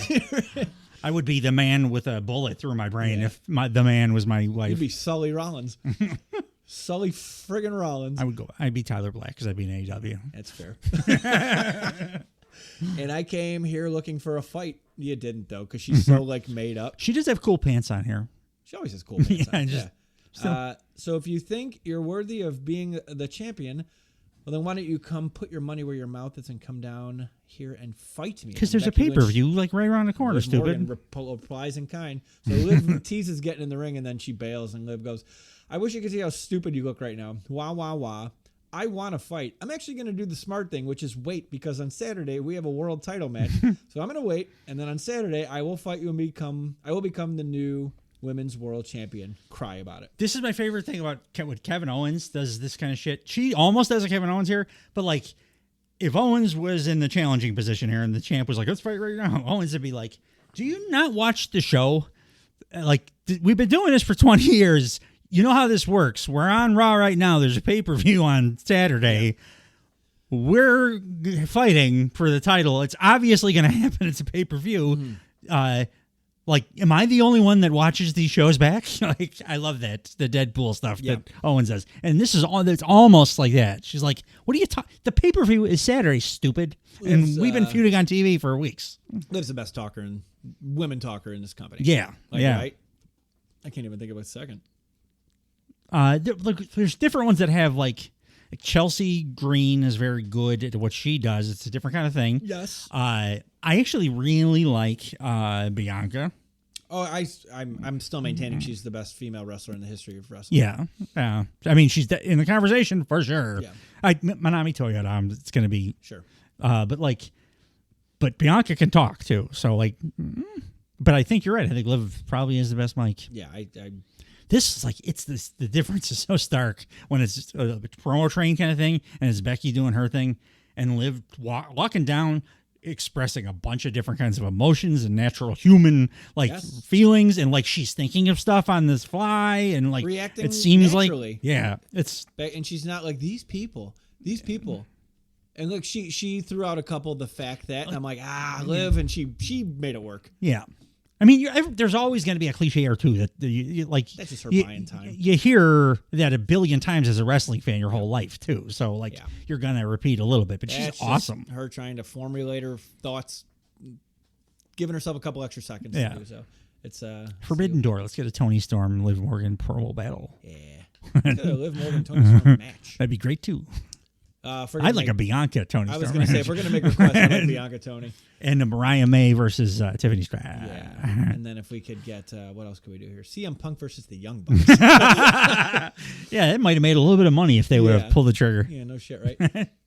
We're backstage at the Judgment Day again in the clubhouse. Damian Priest says, somebody want to speak and let me know what just happened. Carlito, didn't I just finish telling you that you need to earn your keep around here? There's confusion around who's supposed to handle Braun Strowman. And I'm not sure how JD McDonough could have been since he was in the fucking match, but they kind of hinted why don't you take care of Braun Strowman? He's like, because I'm 5'2", and he's the giant. I was preoccupied with a scheduled match. He's like the Mountain's brother. Yeah. Now with that haircut too, I'm not sure if he's all quite right there in the head anymore. Like I'm afraid he's gonna try to eat me or something. He's got Doomsday Prepper vibes. Damian Priest says for JD to go to Pierce and ask for a match with Strowman next week. To handle the big man. This it feels like fetch quest stuff in video games. A lot of this stuff on this Raw. Yes. Just get to the point. Yeah. I don't need you telling you to do that, and then you say you can't, so you're going to tell this to do that. It's taking a long time to get to a point that I'm not sure I'm going to enjoy the payoff. No, like the pay-per-view's right here. Yeah. You should be already at the point. They're booking for whatever's in June already. When's SummerSlam? August? September? Something like August feels right. I think they have Money in the Bank coming up. Oh yeah, that's always pretty good. I think that's in London or some shit. Oh shit, that'll be great then. Anything overseas will be great. Maybe let's see. Where is Money in the Bank 2024? My two favorite promotions right now in wrestling are AEW and WWE when they're not in America. I'm technically Toronto. It's all right. It's not the best Canadian. It can be.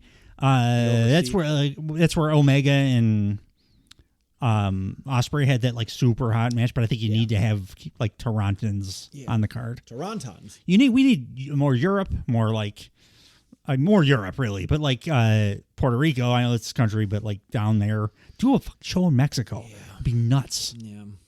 In a traditional Mexican venue. Yeah. How about you borrow CMLLs? It's got 16,000 seats that they fill every week. Conan did induct Ray into the Hall of Fame. They got a relationship. Damian Priest goes on and says, guys, we need to get back on track here. Real talk, I don't even recognize this anymore. And then he walks away and Balor goes, he's right. The wheels have fallen off here. I don't even recognize us anymore, honey. We need to get we need to get back on track. When do we lose this spark? We need to go talk to Pierce right now. This is boring. It's terrible. It's not good. Who the fuck is Damian Priest wrestling? King of the Ring? I don't know. For real. Is it Drew? Or Drew's still out? He's not clear. He doesn't have a match? Why is he on TV so much then? I don't know. Oh, we got to do our picks. We'll talk about that after. Yeah. Probably wrestled Bronson Reed. Yeah. Doing double duty. It's fine. We're in the training room. He's wrestling with his own failure. We see Kofi Kingston and Xavier Woods, and Xavier just gets cleared. Karrion Kross and Scarlett walk in. Karrion goes, oh, so what's the verdict? Are you cleared? Good. Listen, I just want to lend you my support. You've been through a very, very rough stretch, and I just wanted to remind you that there's always more time to turn things around. And my big takeaway here is for a guy that's supposed to be like a Mad Max post-apocalyptic guy, his jacket is way too nice and clean. It is. I said my note was, though, Killer Cross needs desperately to go on a Japanese excursion and get put through the ringer, like in the ring. Yeah. Because if he ever like learns to wrestle even okay, he's going to be a huge star. His character work. This is fucking awesome. Everything he does on screen is magnetic. It's awesome. He just needs to wrestle better. Yeah. Speaking of wrestling better, I there was wrestling next. I just wrote slop, total slop, slow. Waiting around too much. Who was it? I don't know. It was the Fatal 4-Way Women's #1 contender match between Dakota Kai, Kairi Sane versus Katana Chance and Caden Carter versus Maxine Dupree and Ivy Nile. I have it as Caden, Katana, and Carter Chance. They may as well be the same person. Yeah. The finish, and also Shayna Baszler and Zoe Stark, who won because they power whoever the fuck they pinned. Zoe power bombs Shane. She does like a powerbomb and throws the girl over her head, so backwards into Shayna doing like a rising knee. It's cool. Shayna looks tough again, 2 weeks in a row, so I'm taking that as a win. Yeah. Katana, Chance, and Carter, McGillicuddy or whatever, their whole thing is that they like to go dancing and they lose every match. Why? That's not an angle. She was on like an American Ninja Warrior person. Okay, and she should have been an American, learn how to wrestle and have a gimmick. Yeah, because I remember a couple years ago, the first Women's Royal Rumble, she did like the weird like Spider-Man spot where she said, and they're like, oh, she's American Ninja Warrior. But like their character for 2 years has been, we like to party and we lose every single match that we wrestle. Might be time to change your game plan. Well, I mean, do something because there's zero mention of them having any character on shows anymore. Yeah, that's the difference between when I was saying give Ivy Niles a character trait. Yeah. Like partying is not a character trait; that's a behavior. It's like Duke the Dumpster Drosy or like whatever, or the Goon. It's a thing you do. That's not a personality type. Yeah. It's personality type is be like a narcissist or like empathy. Have a lot of empathy, like Sami Zayn, like something like that. Or like, going and dancing and then losing all your matches is not a personality trait. She really sensitive to pollen. Can't wrestle. It's a trait. It's something. Ivy Nile not in town tonight. Be pollen count is a little high on his own. It wouldn't be, but like very sensitive to pollen, which makes you short-tempered, and you are then more often disqualified in your matches. See? That is a personality trait. And then you can't breathe, and then you show events because you don't want to not breathe. And then you get fired by Tony Khan, and you're like, I don't know why we got fired. And Tony Khan's like, because you missed dates, like on Twitter. I can't breathe. And they're like, we didn't miss dates. We just missed these 3 dates. Yeah. Cody, did you see how many bees were in the neighborhood? Can't be having all these bees. Kayla Braxton was backstage with Ludwig Kaiser. What the fuck did I say I was going to call him? Doesn't matter. Kayla asks him, is Gunther overlooking Jey Uso? Kaiser writes, nice little talker here. Mm-hmm. Kaiser says, overlooking the ring general has proven several times that he's superior to anyone out there. I personally just hope that Jey Uso is going to take the loss better than Sheamus did. Remember Sheamus? The guy who used to love to fight? The guy who used to let his fist do the talking for him? Last time Sheamus used his fist, he used it to pound down on the keyboard of his computer at home because it turns out that your legendary Celtic warrior is nothing but a keyboard warrior. So let me tell you the absolute truth about Sheamus here. Sheamus' career is going 2 ways from here. Either he's going to stay home and he's going to protect his legacy, or he's actually going to dare to come back just for Ludwig Kaiser to put him down like old Yeller. And then he walks off, and Drew McIntyre walks in. God damn it, it was refreshing to see him. My only complaint about AEW last week is the complaint right here. This should have been out in front of people because it was great, and I would rather he do this in front of people. Yeah. It does brighten my day when I see him come on the screen now. He was so, I didn't realize again, these shows, I'm taking notes so much that I'm like, am I enjoying the show or not? And then my body will tell me when I see something I truly love. You perk up. Oh god damn! Yeah. Oh wait, what does that mean? I didn't enjoy the rest of the shit. And it turns out I did not, because it was fine. A lot of talking. There was a couple of real big gems, couple of women's matches, particularly on each show. They were really really good. Matches, Liv Morgan. Yeah, Liv Morgan. Surprisingly, I enjoyed the shit out of LA Knight. I kind of thought it was all right too. Yeah. I'm not going as far as you, but he did his job. He was just. The fact he stood out as much as he did to me, all right, this is fun. Yeah. He made an effort, for absolutely. Sure. But yeah, McIntyre walks in and McIntyre says, oh, hey, probably wondering what I'm doing here. I'm wondering what I'm doing here, too. See, Adam Pearce, in his infinite wisdom, decided not to use one of his biggest superstars on Raw tonight, but he wanted me here to be live after medically disqualifying me against my will to watch Jey Uso in my King of the Ring spot. Yeah, good thinking, Adam. Why don't you put Braun in another match with a jobber? Yeah, and not give me any time to speak. Screw that and screw him. The people want Drew McIntyre, and I'm going to give them Drew McIntyre. Let's talk about that paper champion, Damian Priest. He thought he got one over on me last week. Nobody gets one over on me unless I let them. I had nothing left to say. I got what I wanted, my world title rematch.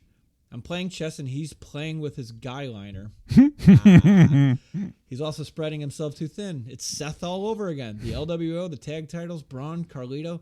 Mate, I'm going to give you more free advice. Stop it. Focus on the championship because we're going to have a match eventually. WrestleMania, I beat a real champion, and soon I'm going to beat you too, as you were. Loved that. He's going to kick Damian Priest's head off. I beat a real champion, and I'm going to beat you too. Oh, yeah. Like backhanded. Cook, motherfucker. Cook. He's the best. Backstage, we see Chad Gable with the Creed brothers, which got me excited immediately. I'm not. I want to get excited, but like, they're teasing do it. They're yucking it up, and Otis walks in, and the Creeds exit, and Gable says, he tells the Creeds to think about what he said. So that's where this is going, right? So they're just breadcrumbing. I just thought it was going there 3 weeks ago. At all. Because now, like, Otis is interesting. Like, they're I know. I love the Otis stuff. I should. Yeah. How dare you? Gable says, there he is, my number one guy. Where you been? Otis says, I went to apologize to Sammy. And Chad says, apologize? Why would you? Oh, I see what you're doing. You're tugging at his heartstrings, making him think you feel bad. Softening him up for Saudi. That's smart. That's why you're my number one. You're not very perceptive, Chad. Now, look, I got your ticket, your passport, all your documents, like always. You're ready for Saudi, right? Otis nods. Because we are going to win my Intercontinental Championship together, right, Otis? Kill the Crown Prince. Yeah. Otis nods. Chad gets closer to his face each time he asks, right? Otis says, right. Quietly. Chad says, no, I want to hear you say it. Otis says, no matter what. Which is a callback to when they repledged their shit a couple weeks ago. So the face thing can go real south. Like, if you do anything wrong, and he did everything perfectly because it felt very intense. Yeah. Didn't feel weird or funny. He was a quarter inch from his face, and it felt like, closer. Oh my god, camera was tightening up every time. It was the right kind of feeling he was given. Gable reacts when Otis says, "No matter what." Gable reacts like he's President Scrooge sniffing down a can of air in Spaceballs. I wrote, just like President Scrooge. I really got to start a list.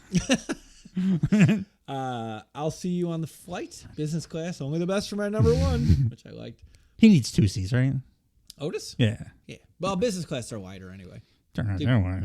Business class, you can lay down. They give you a real pillow. Yeah, but like, awesome.